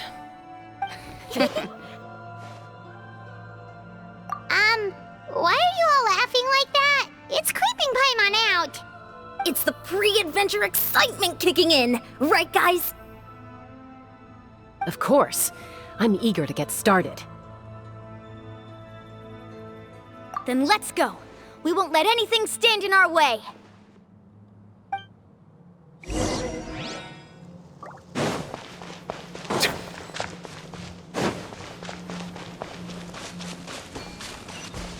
Seems like the road ends here. How should we get across? As a professional trainer, I think you could stand to build up your endurance, Paimon. Professional trainer? Paimon thought you were a warrior from the Collective of Planning. Well, that goes without saying. But I actually work as a sports coach. I provide professional guidance for many of Natland's popular sports. And I don't just mean physical training. I design nutrition plans as well. Ah, so basically no sugar, no soft drinks, no grilled meat. Yeah, we'll be here all day if you list them out one by one. It's much faster to just focus on what's good for you. Such as... Those guys look familiar. We've fought them before. Let's go. Show no mercy.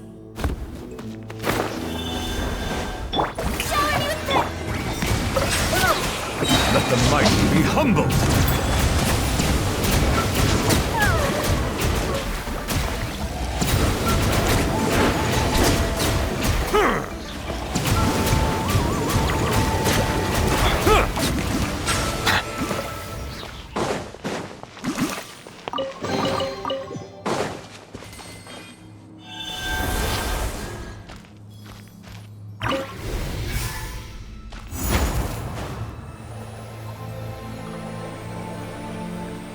Whoa, the place we need to go seems really high up.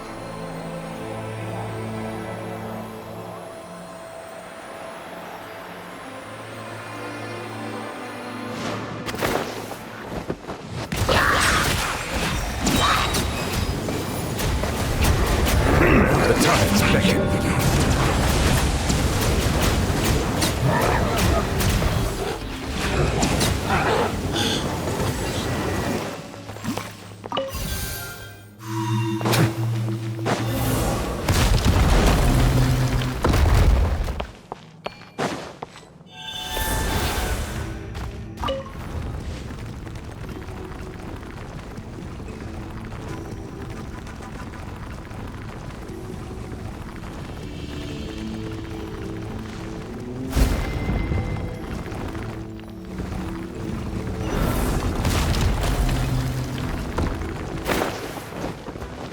Silence!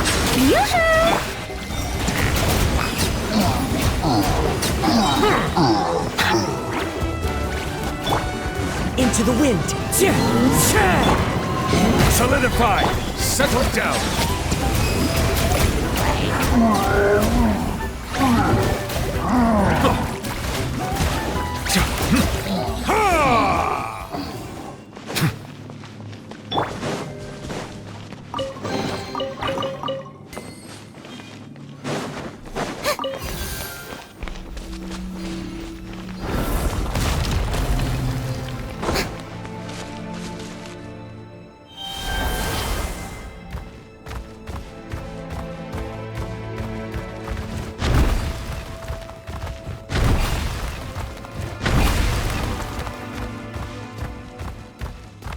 This is the final stretch. We just need to climb up, and we'll be there.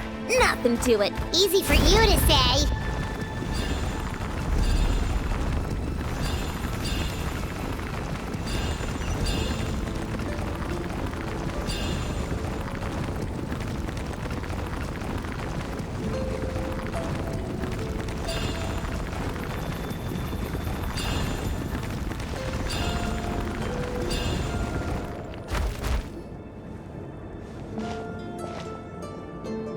This must be the entrance the Pyro Archon told us about. The one ripped open by the Abyss. Yes. There's something in the depths of this place that feels familiar, yet also foreign. We actually have to go in there? Okay, Paimon just needs to psych herself up. Don't push her through before she's ready.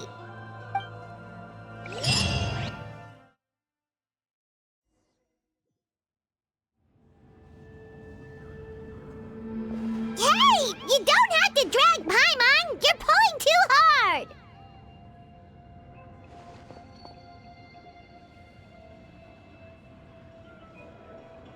Looks like we made it. This is the Night Kingdom.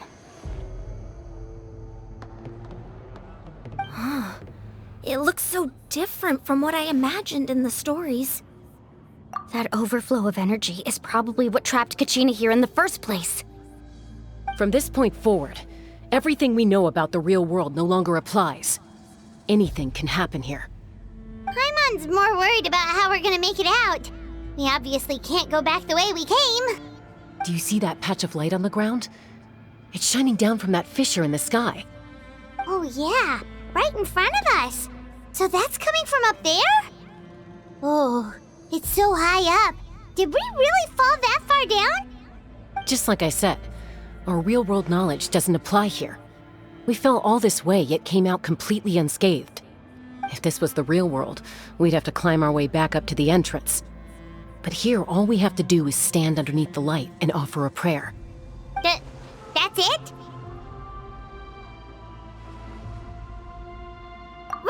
Right. We still got a job to do. So that means all we need to do is find Kachina and bring her to this location. Exactly. This light is streaming in from the real world. It's a link between the two realms. The terrain looks difficult to navigate, and the visibility's not great either. How are we supposed to find Kachina in these conditions? Yeah, these floating black things don't look super friendly either. Those are all manifestations of abyssal power. Be careful. Ghost! A talking ghost! Calm down, I'm here to help. You're the ones who helped Vichama, right? Yes, I'm Vichama's friend, Malko. I was completely lost to this realm until I sensed a mysterious power calling out to me. It's like it was seeking me out, attempting to reassemble the pieces of who I used to be. Of course, it could only do so much. I'm sorry I can only appear before you in this imperfect form. No, we should be the ones apologizing. If the Spirit Speaker Stone hadn't become corrupted by the Abyss, we could have done much more. But we had to destroy it. Otherwise, Vichama and his tribe would have been in danger. Of course. Thank you for protecting him. I never imagined that, even after all these years, he'd still take such a risk for me. Under the power of the stone, it felt like our souls were connected. Turns out even our regrets were exactly the same. Whether in triumph or death, you want your best friend by your side. Exactly. That may not be in the cards for us, but it's not too late for you. You're looking for a young girl from the Children of Echoes, right? She's being chased by an embodiment of abyssal power. I'd like to help her while I'm still in this form, so follow me. Be careful. This place has been severely corroded by the Abyss. Paimon didn't realize it had gotten this bad. It's like a seething volcano ready to engulf our world at any moment. Ouch! Quick, get back here! You can't go wandering off. Stick close to me. My power will be able to ward off attacks for the time being.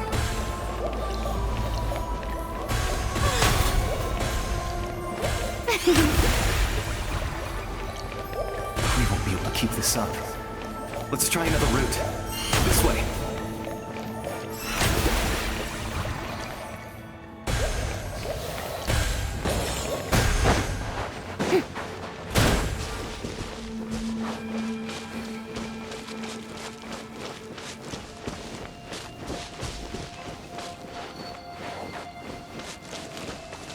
Not good.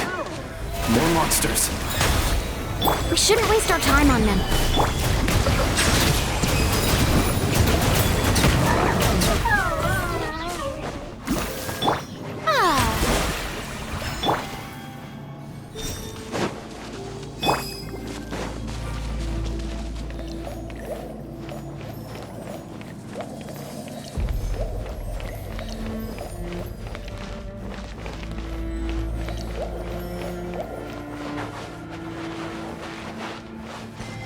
Oh, Paimon can't see anything! It's easy to get lost here. Just stick close.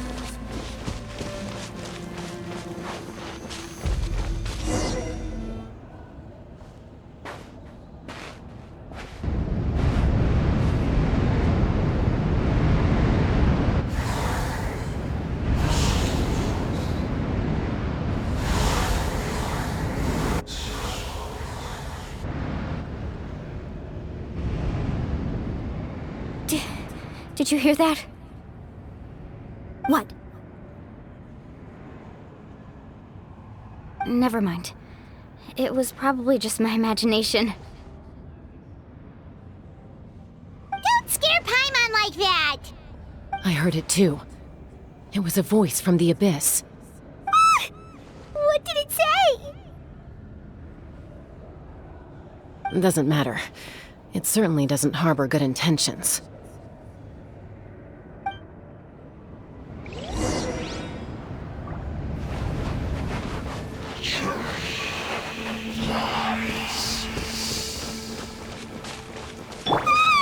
Paimon just heard it too! Let's keep going. Paimon wants to get out of this place!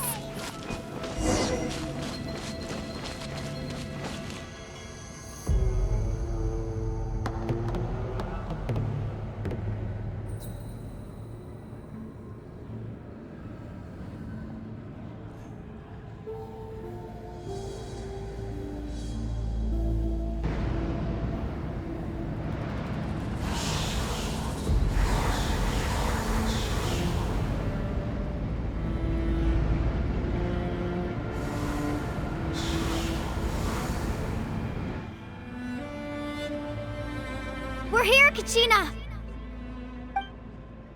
Mualani? You made it! Looks like our reunion will have to wait until we take care of these monsters. Good idea. Let's go!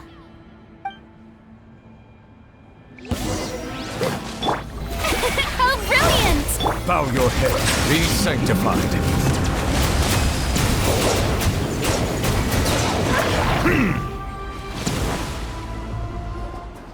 You're here!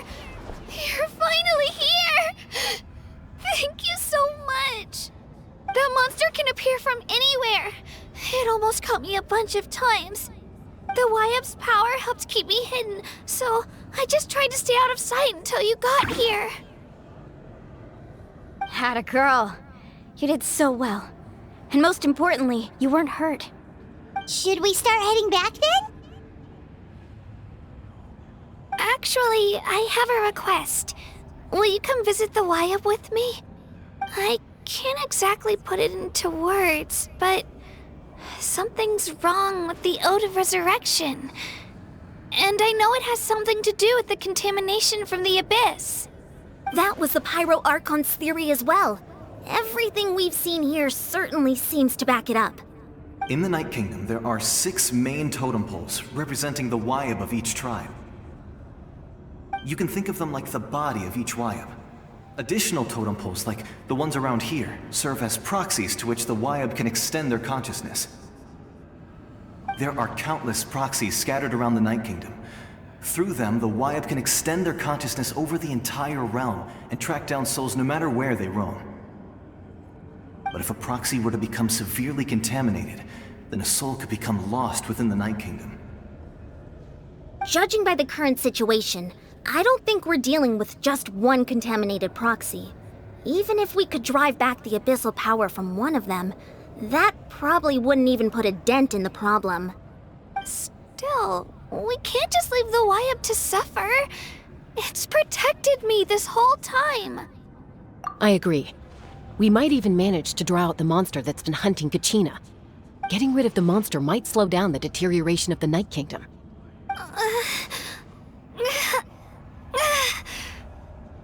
Kachina? What's wrong? Nothing. Just a headache. And that voice again, telling me to abandon the Wyab and leave this place. Maybe we really should leave. Kachina's already been here for too long. No, I'm fine. I don't plan on listening to that nonsense. I can hold on. Just up ahead. I'll lead the way. Besides, I can still fight, so please, help me out a little longer. Listen to me, Kachina. We'll come with you, but that's because we want to help the Wyab, not because we have something to prove. You don't have anything to prove either. It's okay if you reach your limit. We'll be there for you. All right, the sooner we get this done, the better. We've already come all this way, so we might as well try to get to the bottom of this. Let's go. This way. I'll stay here and try to stall the Abyss monster. All by yourself? That's too dangerous! It's all right. I may not be as strong as that monster, but I'm definitely more familiar with the area. Besides, I don't have much time left. If you're anything like my friend, I'm sure you're not particularly fond of goodbyes. So go. Achieve your goal, and return to the world where you belong. Thank you for everything. You're a true hero. Thank you. No one fights alone.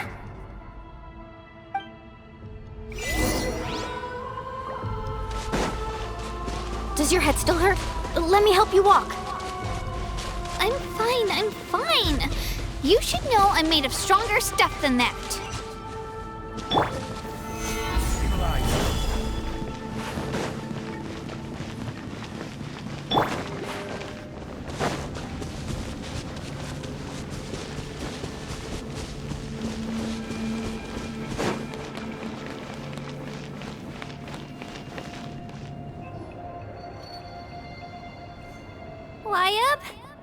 Wyabb! I'm back! My friends and I are here to heal you. Wyabb, can you hear me? Wyabb?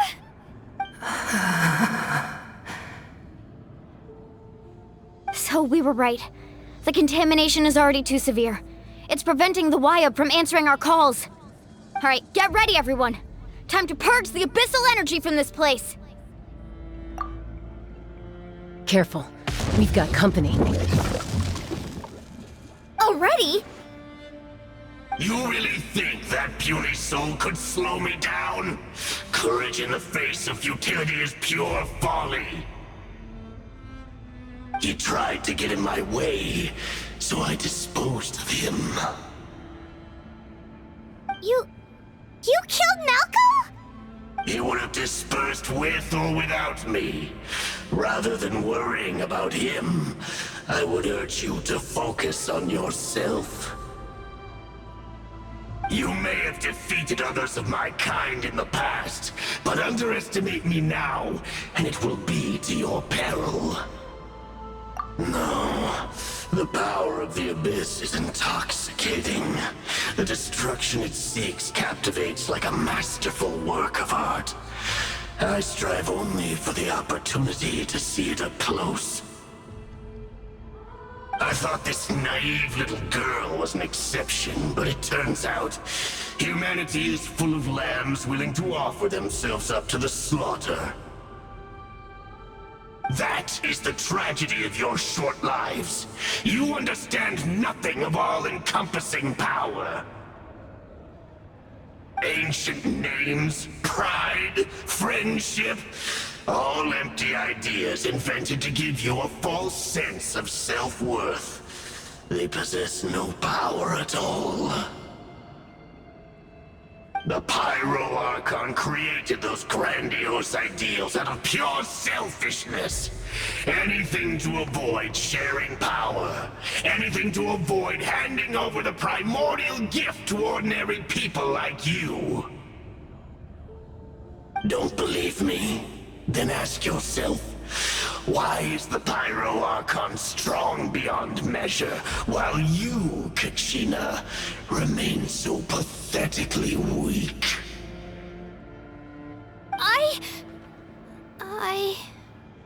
Kachina! Give me your hand.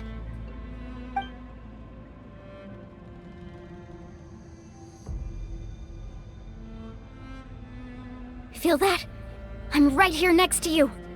Thanks, Mualani. You're right. I have nothing to fear. Because I'm not alone anymore. You're right. Maybe comforting ideals don't have any power. But you also couldn't be more wrong. You've never had to work for your own strength, so you will never understand the true source of our power. What? The courage we have to stand before you and not back down? It comes from our friendship. The power lies not in the ideal itself, but in our commitment to upholding that ideal, and in our decision to stand together and fight! Well said! Let's go, Kachina. It shouldn't take more than 2 of us to handle an enemy like this. Sorry in advance, but you deserve what's coming to you! There aren't many in Natlan who can beat us when we're together. It's time he got a taste of that kind of power. Off we go! The power Let's ride! Amazing!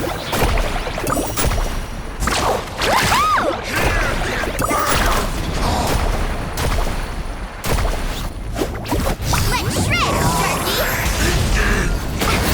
Right here!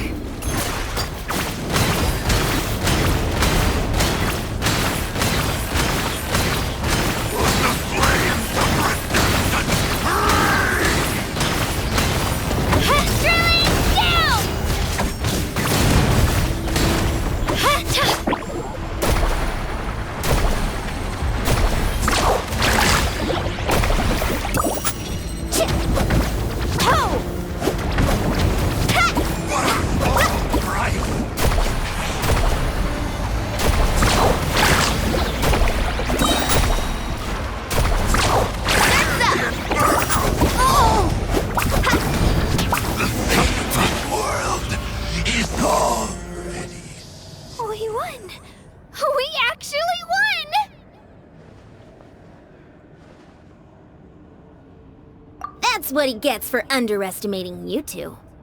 Fantastic work, Kachina! Absolutely fantastic! This makes me so unbelievably happy. I'm happy too, Mualani. Together we really are unstoppable!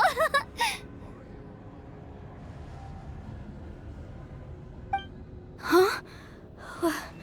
What's happening?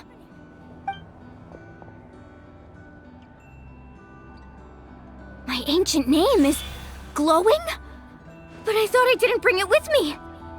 It's probably a projection from the real world, but that doesn't explain why it's glowing all of a sudden. Wait, does that mean you're...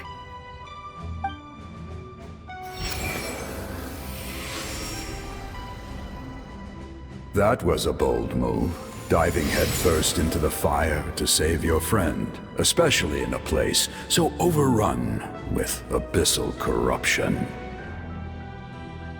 Still, seeing you pull it off was really something. Everything you said was exactly right. As isolated individuals, we stand no chance against the power of the Abyss. It took years' worth of scars and lots of unnecessary suffering for me to understand that for myself. The Pyro Archon's plan will unite us as one. Everyone has a part to play. Only then will we have the power to defeat the strongest of foes. Who are you? Tupac, a warrior from the people of the Springs. I fought against the Abyss during the invasion 500 years ago. I've heard that name before. You were the giant who saved all of Natlan. Since you were able to awaken my words from your ancient name, that means you have fully embodied the aspirations of the Wayub. Under the name Umoja, you shall unite the tribes and save Natlan from its impending doom. Me? As long as blood still runs through your veins, even the tiniest spark of steel against stone can ignite a flame. Its blaze will become one with our vision for Natlan. Even amid everlasting darkness, our bonds remain eternal.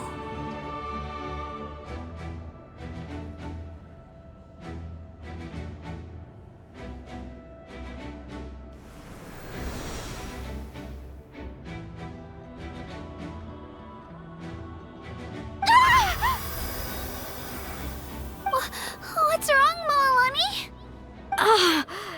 So My brain was just flooded with everything he once knew. So that's what happened. What do you mean? Did you just figure something out? 500 years ago, they foresaw the very crisis we're facing now. Efforts to save Natlan started all the way back then. We can go over the details once we get back. We shouldn't linger here longer than we have to. I know bits and pieces, but I had no idea Mualani was also part of the plan. This sounds like something that's going to need a lot of explaining. Let's focus on saving the Wyatt first.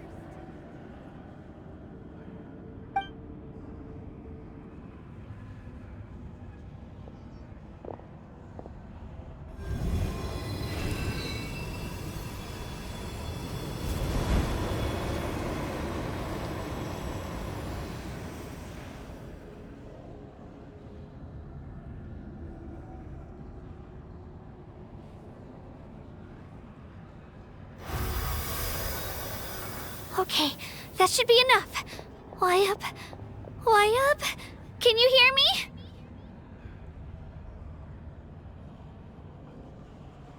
I hear your voice, Kachina, my dear child. Great. Well then, I'm afraid it's time to say goodbye. I just wanted to make sure you were okay before we leave, but we can't afford to stay here any longer. I was going to ask why you bestowed an ancient name upon someone like me, but it's okay. I'll keep searching within myself for the answer. I'll never stop trying to improve my strength. One day, I'll live up to the hero you saw in me. You are already an outstanding child in my eyes, Kachina. No matter what happens. Huh? You are all my most beloved children. It has always been my honor to protect and nurture you.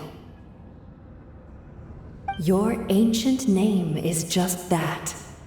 A name. Much like your parents chose to name you Kachina, I also gave you a name, but it need not define you. Focus on who you want to be. You are already worthy of your name. Now, you need only devote yourself to becoming a better you. The story of your ancient name is for you to continue.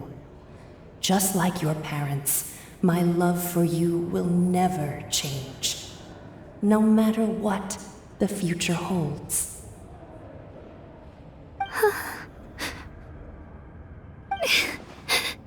Thank you, Wyatt. It gladdens me to see the Pyro Archon's plan move another step towards completion. But it is time for you to leave this place. The situation here is getting worse. Go now, my children. Save Natlan on behalf of all you hold dear. I know we've never met before, Wyatt, but I just wanted to say thank you for encouraging Kachina. It was exactly what she needed to hear.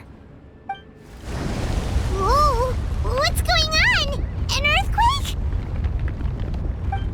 We're out of time. It's the power of the Abyss. Quick, we need to run!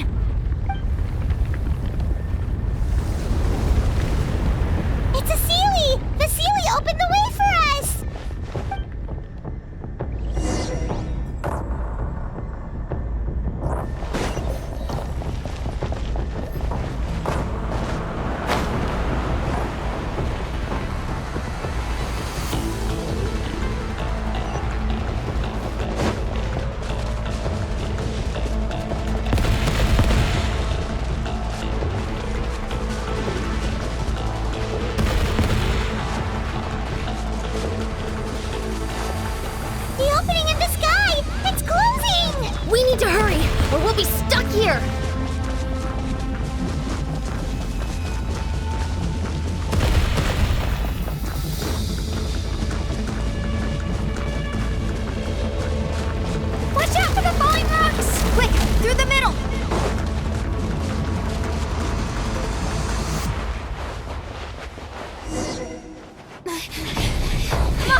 You've done well. Now come home.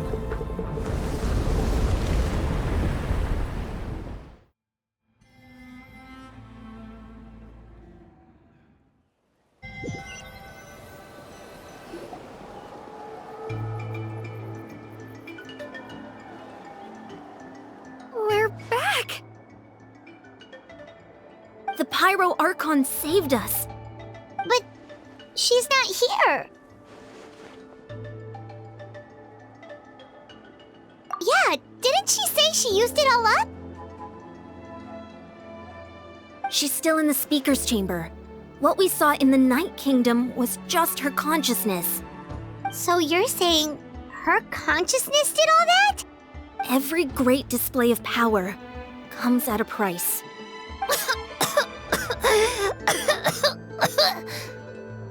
You must feel terrible, Kachina. Just hold on. We'll get you to a doctor soon. Let's get back to the stadium. The Pyro Archon said she'd have a doctor waiting for us. I recommend getting a full checkup, just to make sure no damage gets left behind. Paimon feels okay. What about you, Traveler? Right. You always seem to do pretty well against the Abyss. Let's get going. We need to share what we learned in the Night Kingdom as well. Right. The Y-Up mentioned something about the Pyro Archon's plan. What is it exactly? I'll let her explain everything. We're all a part of the plan now. Every move we make from here on out will decide Natlan's ultimate fate.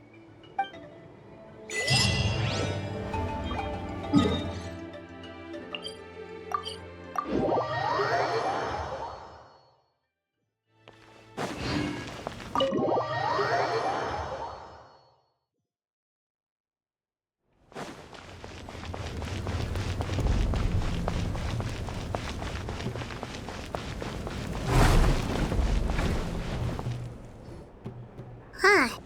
There's a lot less stuff here than before. It's good to see you all here in one piece. I know you must have a lot of questions, but let Koichi check you over first. It's best not to let any lingering effects of the Abyss go untreated. Thank goodness you made it back. I came here as soon as the Pyro Archon told me about your plan. Take a seat, everybody. I'll examine you one by one.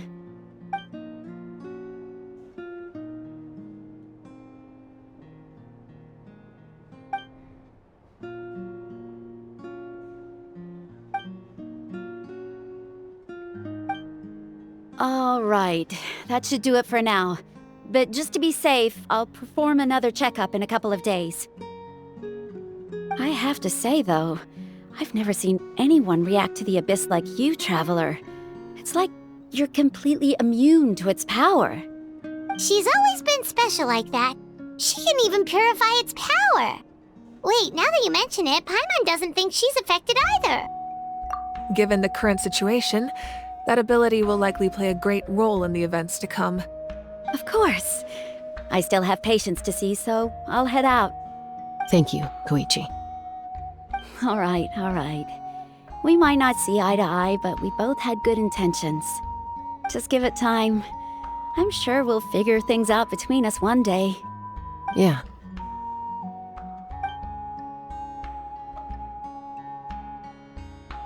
All right. There's so much to discuss, I don't even know where to begin. You've seen it for yourselves now. The devastation in the Night Kingdom. I'll get straight to the point. Natlan is on the verge of destruction. It's very possible our nation has less than a year before total devastation. Huh? No. That can't be true, can it? That's right. But I've only ever disclosed that fact to the handful of people working with me to save this nation. Our looming destruction is not a recent development, but the inevitable conclusion of the disaster the Abyss initiated 500 years ago. Mualani told us a little bit about that. 500 years ago, all the nations of Teyvat were invaded by the Abyss. Unlike the other nations, Natlan never had stable and deep-rooted ley lines, so we suffered the worst of the invasion. The battle against the Abyss was exceedingly long and brutal. In the end, victory came at the cost of our civilization and countless lives. Even then, it took centuries of solving the disasters caused by the Abyss to finally achieve the peace we know today. And still, this is but a superficial victory. The forces of the Abyss have merely been driven back underground. Their threat to Natlan remains as real as ever. I'd never have guessed. The problems plaguing the Night Kingdom are all the more complicated because that realm is essentially functioning as Natlan's ley lines. Immediately after the war, our calculations estimated that we would have a maximum of 500 years before the Night Kingdom was completely lost to the Abyss. But at that time, we were a nation of the destitute. Our people no longer believed in victory, nor did they hold hope for the future. Our civilization was dying, our faith crumbling, and the line of power passed down from the Wayab nearly severed. If we didn't bring the nation back together, it would be foolish to even dream of defeating the Abyss in the future.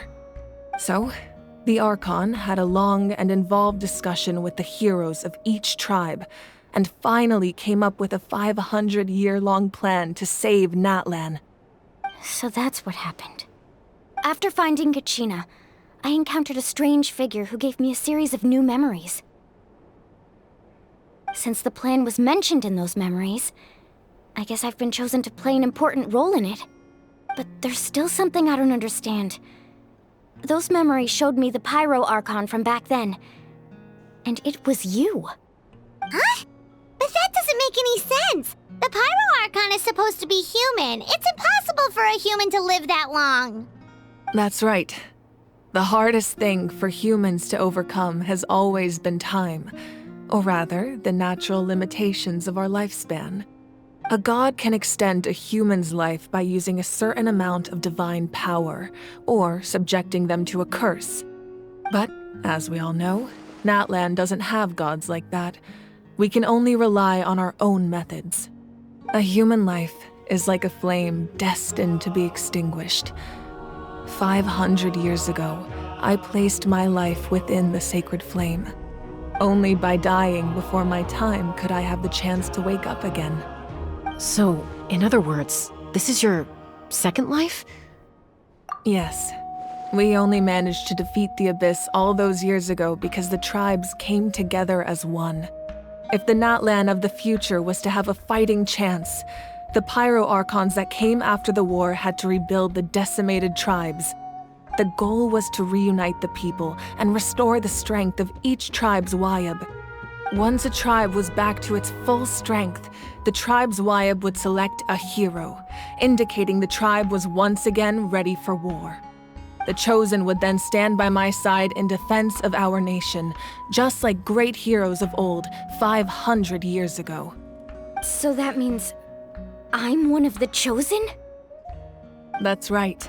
You bear the ancient name Umoja, the same one held by the hero from your tribe 500 years ago. It means unity. After your adventure in the Night Kingdom, I trust you've come to fully understand the meaning of that name.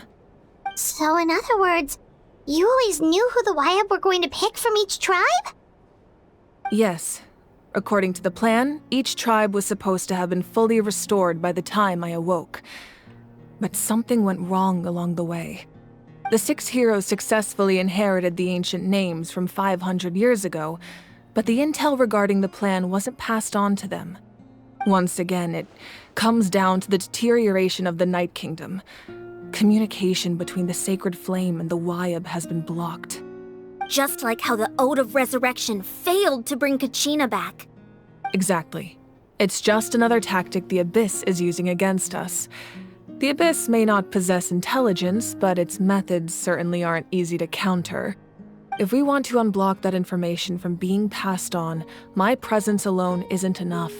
The ancient name-bearer must establish a greater connection to their name. So, I've tried my best to help them from the sidelines. Currently, Shilonen of the Children of Echoes, Kinich of the Scions of the Canopy, and Iansan of the Collective of Plenty have all been acknowledged by their names. During your adventure, you too earned the acknowledgement of your Wyab, Mualani. In the process, you gained the memories stored within your name. But we have less than a year! Yes, but we have no choice. We cannot start the plan until all the heroes have been gathered. That's also why I haven't been able to take action despite the urgency of the situation. But if you knew this whole time, why didn't you just tell me about my role in all this? Wouldn't that make everything go a lot faster? Perhaps, but the opposite could also be true. Knowing your destiny too early could mean failing to realize your full potential. Just like your determination to save Kachina, I hope your commitment to this endeavor comes from your own strength of will, rather than a sense of obligation. So I suppose you're not going to tell us who the final two heroes are then? That's right. Their time is yet to come. Putting pressure on them beforehand will only hinder their development. I can only trust in the judgment of the Wyab. I have never believed I could solve this crisis alone. In fact, it was precisely because I chose to trust and rely on others that we managed to get this far. Natlan's salvation lies not in its Archon or any singular individual, but in us all. You're quite perceptive, aren't you? I thought I might get away with avoiding the topic. Huh? Oh, right! All of the stuff you stored here before, where did it all go? Even though I sacrificed my power, I still needed a contingency plan to ensure you would make it back from the Night Kingdom.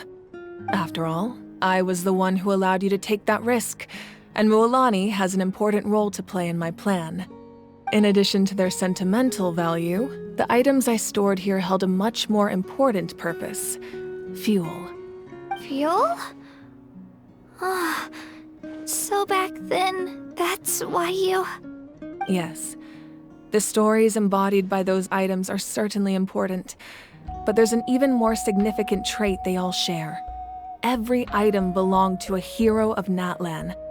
Over time, they became imbued with a certain amount of contending fire from being carried in battle. On their own, each item's power is limited, but together, their combined effect can prove quite useful in a dire situation. By burning those items, I was able to activate the contending fire stored within them to open the boundary between the two worlds. It was a rather crude approach, so all their power was depleted in an instant, as you can see. But weren't they all precious treasures? What about their stories? That's exactly why I dragged you all here. No matter what, I never wanted the Pyro Archon to have to use that power. Oh, I'm so sorry. You have nothing to be sorry for. You all deserve my thanks, actually. If you hadn't saved the totem pole, that area of the Night Kingdom would have been forever lost to the Abyss. And then, it would only be a matter of time before the Children of Echoes was met with disaster. Besides, when those heroes entrusted their belongings to me, or the Pyro Archon of their time, it was out of a desire to contribute to Natlan's survival. If they knew those items helped save the present-day heroes of Natlan, they would not mourn their loss. Even when you put it that way, I still feel bad. There's no need. Remember what I told you about time? The people and the events of the past are never truly lost to us. We simply carry them with us in a different form. In that sense, we didn't lose anything at all. If you still have regrets, let them fuel your resolve in the battles to come. Your deeds will become new legends and nurture new forms of power just like the items once stored here. Well, we'd still like to return the favor. Well, if that's the case, just treat me to a drink sometime. Now that Kachina has returned, we can finally hold the victory feast and celebrate your team's triumph in the Night Warden Wars. And we could all use the rest, that's for sure. Plus, you'll be able to silence everyone who doubted you once and for all, Kachina. Still, now that I know the danger we're facing, having a victory feast doesn't feel right. Try not to let it get to you. It's important to stay calm. Worrying about it will only affect your judgment. All right, you should head out. I'll join you in a bit.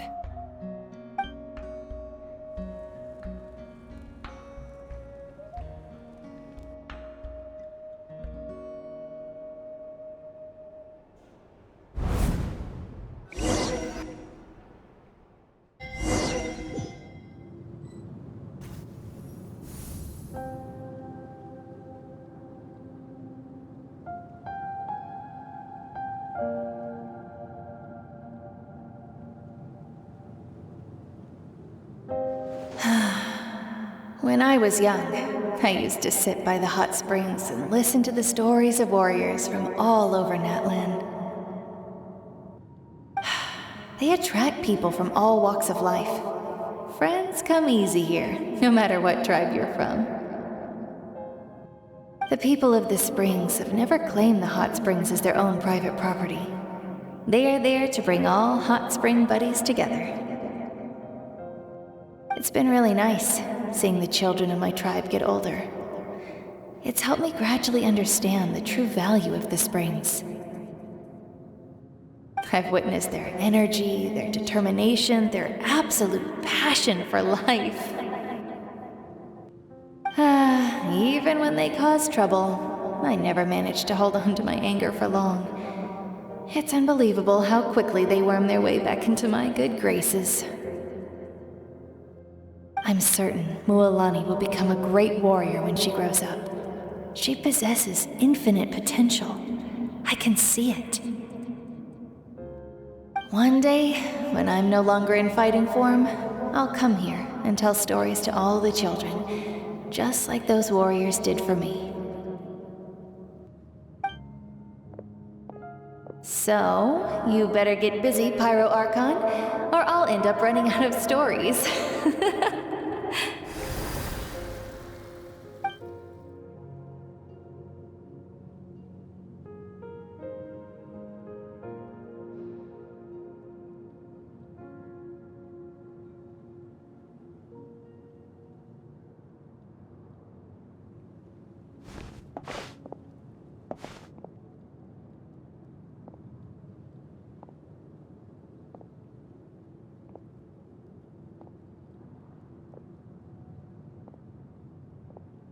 Our nation is engulfed in darkness. Our tribes stand divided, and yet you promise victory in the distant future.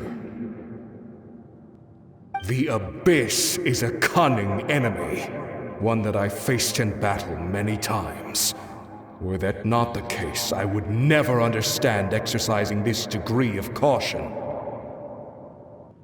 My rage will never know absolution. Then my power will no longer aid you in victory. But you came to me because you knew you could convince me with just a single sentence. I understand your choice.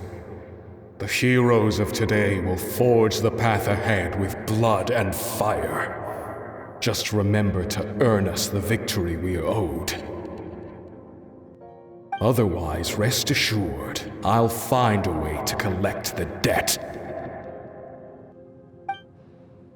For Natlan.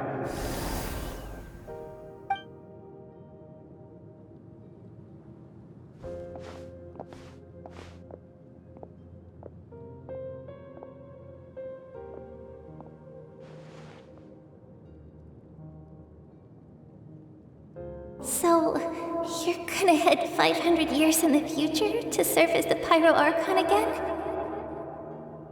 But what about the you from right now? You're just gonna die? You can't ask her those questions and expect her to answer, my dear. The decision is hers to make, and she deserves our support. We will do everything we can to rebuild the tribes. Don't you worry. Even across time, we will all do our part to fight for Natlan's future. Yeah, Mom's right. We'll always believe in you, sis. Oh, seriously though, Dad should be here. Where is he? I imagine he didn't know what to say, so he chose not to come at all. Don't take it to heart, my dear. That's just who he is. Just remember, no matter what happens in the future, we will always love you.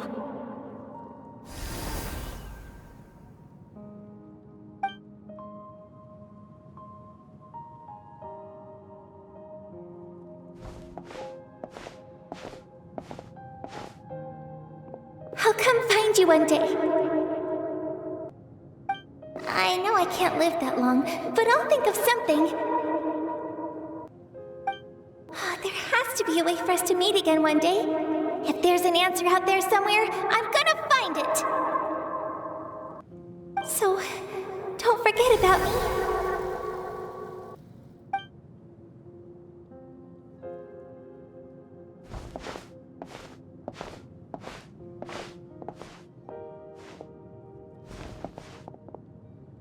If that's your decision, then you have my full support, Archon.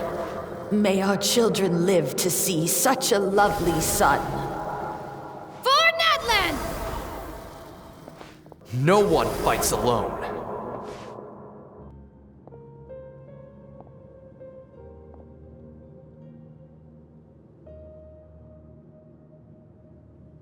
The rules are my legacy. They shall grant us the strength to overcome the next tragedy. War forged the 6 tribes, taught us how to fight, instilled in us what it means to love. Who will be the one to bring this to an end?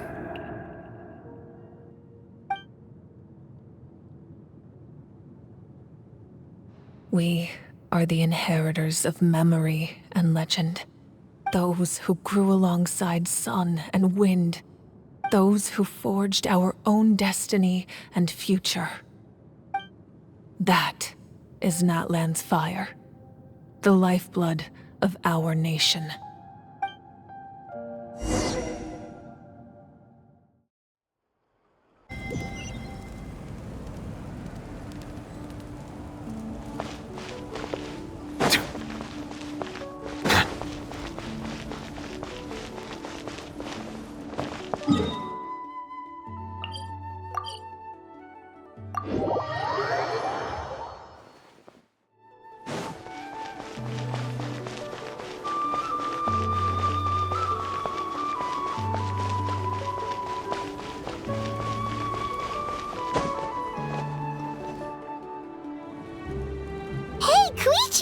You here for the victory feast too? Oh, no. I knew Chaska would be here, so I just came to deliver some medicine. I was about to leave, actually. But it's not that I don't want to celebrate Kachina and the others. I'm so glad she made it back. It's just... well, I'll make things awkward if I'm around my sister right now. Ah, well, you two had a fight, so Paimon can understand. She didn't cause any trouble during your trip, right? Yeah, she was super helpful. She gave us a lot of useful information about the Abyss. That's good. That's all I needed to know. Is there a reason you asked? You were pretty outspoken when we first met, but now it's like you're holding something back. Maybe it seemed unreasonable, picking that fight with her before you left, but I did it for a reason. Her impulse to fight is extremely strong. Her mental strength helps her rein it in, but she still loses control sometimes. I had no idea what you might face in the Night Kingdom, so I didn't want to take any chances. So what you're saying is... Okay, so maybe it sounds a little stupid, but it works pretty well. It helps her keep her cool for a little while, at least. Anyway, I'm just glad you were able to make it back safe and sound. That's all I wanted. What? Do you really have to go that far? Can't you just talk it out? No way. Chaska never opens up about her own pain, especially to her family. She can't learn about this, or it'll be even harder to help her. I appreciate the understanding, and don't worry. I'll find a way to help her ease this burden. Anyway, I need to get going. Enjoy the celebration. Oh, and if you ever need a doctor, you know who to find. Huh. Who would have thought there was a deeper reason behind their arguing? In the end, it's all the Abyss's fault. Paimon's had enough of them.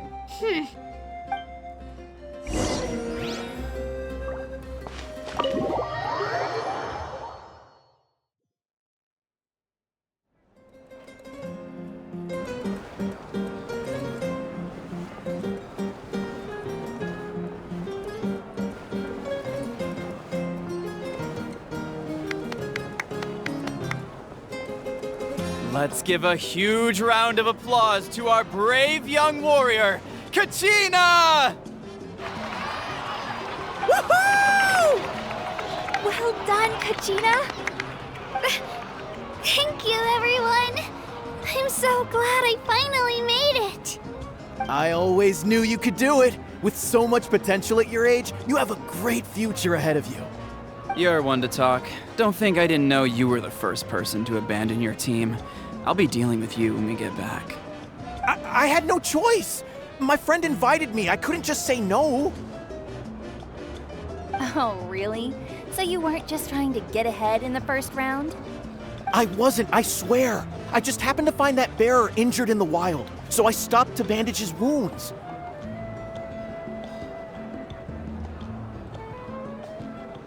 When he insisted on repaying the favor, what was I supposed to do? I'm just one person. I figured Kachina would have no trouble replacing me. But the fact of the matter is that after your departure, everyone else started thinking about swapping teams too. I'm really sorry, Kachina. It was wrong of us to abandon you like that. It's amazing that you still made it all the way through to the Night Warden Wars. That's the highest honor. So, what about you guys? Did you make it far?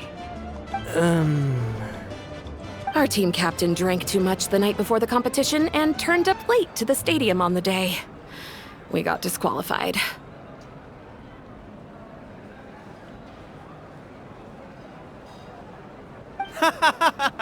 Serves you all right. No sympathy from me. All right. There's no need to be like that, Uncle Pakal. Dear friends, I'd like to say a few words. Firstly, I'm grateful to my friends and our great Archon for helping to bring me back. This traveler and her companion Paimon are some of the strongest people I've ever met. If they were allowed to participate in the pilgrimage, I have no doubt that they'd win the whole thing. They've agreed to let me learn from them. With their help, I believe I can become even stronger still. And let's not forget my good friends, Mualani, Chaska, Kanich, and Ayan-san. They all helped the Traveler and Paimon figure out a way to bring me back from the Night Kingdom. They too deserve to be called our heroes, so please give another round of applause for them. Thank you so much. Well said! I'll drink to that. How does it feel being a hero, Kachina? To be honest, it's a bit overwhelming. It all just feels so surreal. Well, you better get used to it. Next up, undefeated champion! Hey, please don't make fun of me.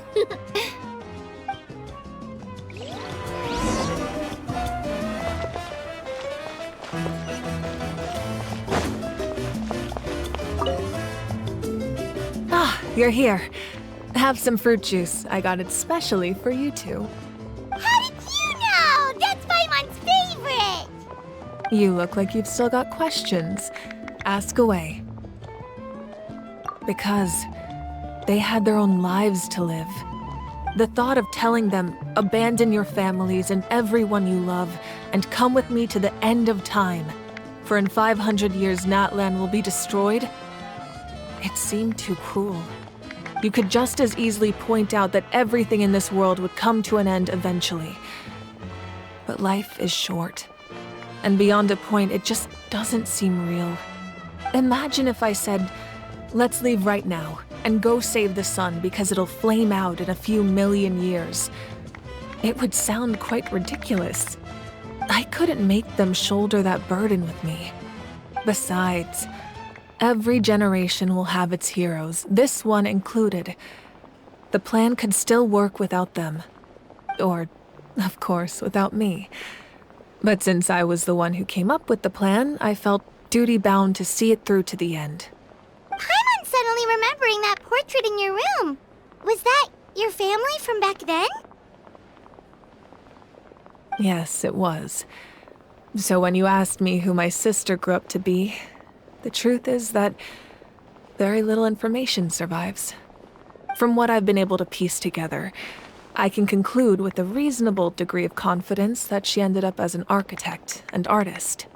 She played an instrumental role in rebuilding the scions of the Canopy tribe, designing and building many houses. But of course, none of her buildings are around anymore. Still, it was an impressive achievement, and I'm very proud of her. You feel loss keenly. It seems to stir up feelings of regret in you. But this is something I have long since come to terms with. This is a war, and there can be no war without loss. I am already far more fortunate than those who lost their lives to the Abyss. The people of Natlan look to me as their Archon, and the weight of their expectations is mine to bear. I must see our fate through to the very end, no matter what I may find there. Yeah, doesn't that mean the way everything ends has already been written, including your plan? I suppose, but so what? Don't forget, time takes many forms. The past, present, and future coexist, and all are equally important. Even if the future ends in destruction, there's still no reason to give up on the here and now. And it's precisely because we humans cannot know our fate that we will never give up on our struggle. This is a pivotal moment. We are still 2 heroes short. Well, 3 to be precise. There's one further hero who I'm hoping to get on my side, whatever it takes. Your resistance to the corrupting power of the Abyss is truly remarkable. It would easily make you an all-important figure in the upcoming battle. If you agree to join us, you will not only gain my full support in your journey, but I will also forge a brand new ancient name for you. Ancient names can be forged? They can. Several strict conditions must be met, but if they couldn't be forged at all, then the number of them in circulation would have long dwindled to 0. Possessing an ancient name would mean that your adventures in Natlan are recorded in full. Your stories would be remembered by our people for all the years to come. The Ode of Resurrection may have temporarily lost its power, but still, take this as my personal guarantee that I shall never let you fall. Just like in the Night Kingdom, I will be there for you. That is a promise I will fulfill at all costs. This nation always honors its heroes. Yeah, we can't just ignore the situation here. Wonderful. Then I'll reach out to Shilonen right away. She's the one who will forge the name. We've never forged an ancient name for an Outlander before, but I trust she'll find a way.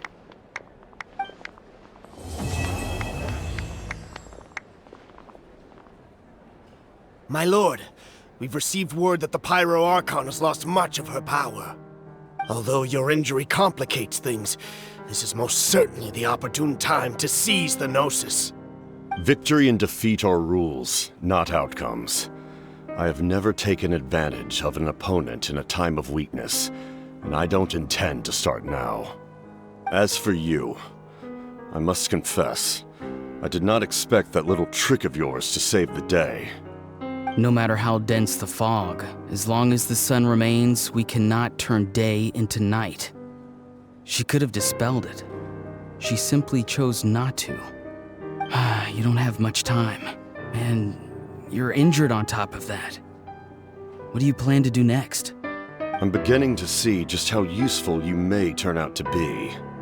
You heard something from here, didn't you?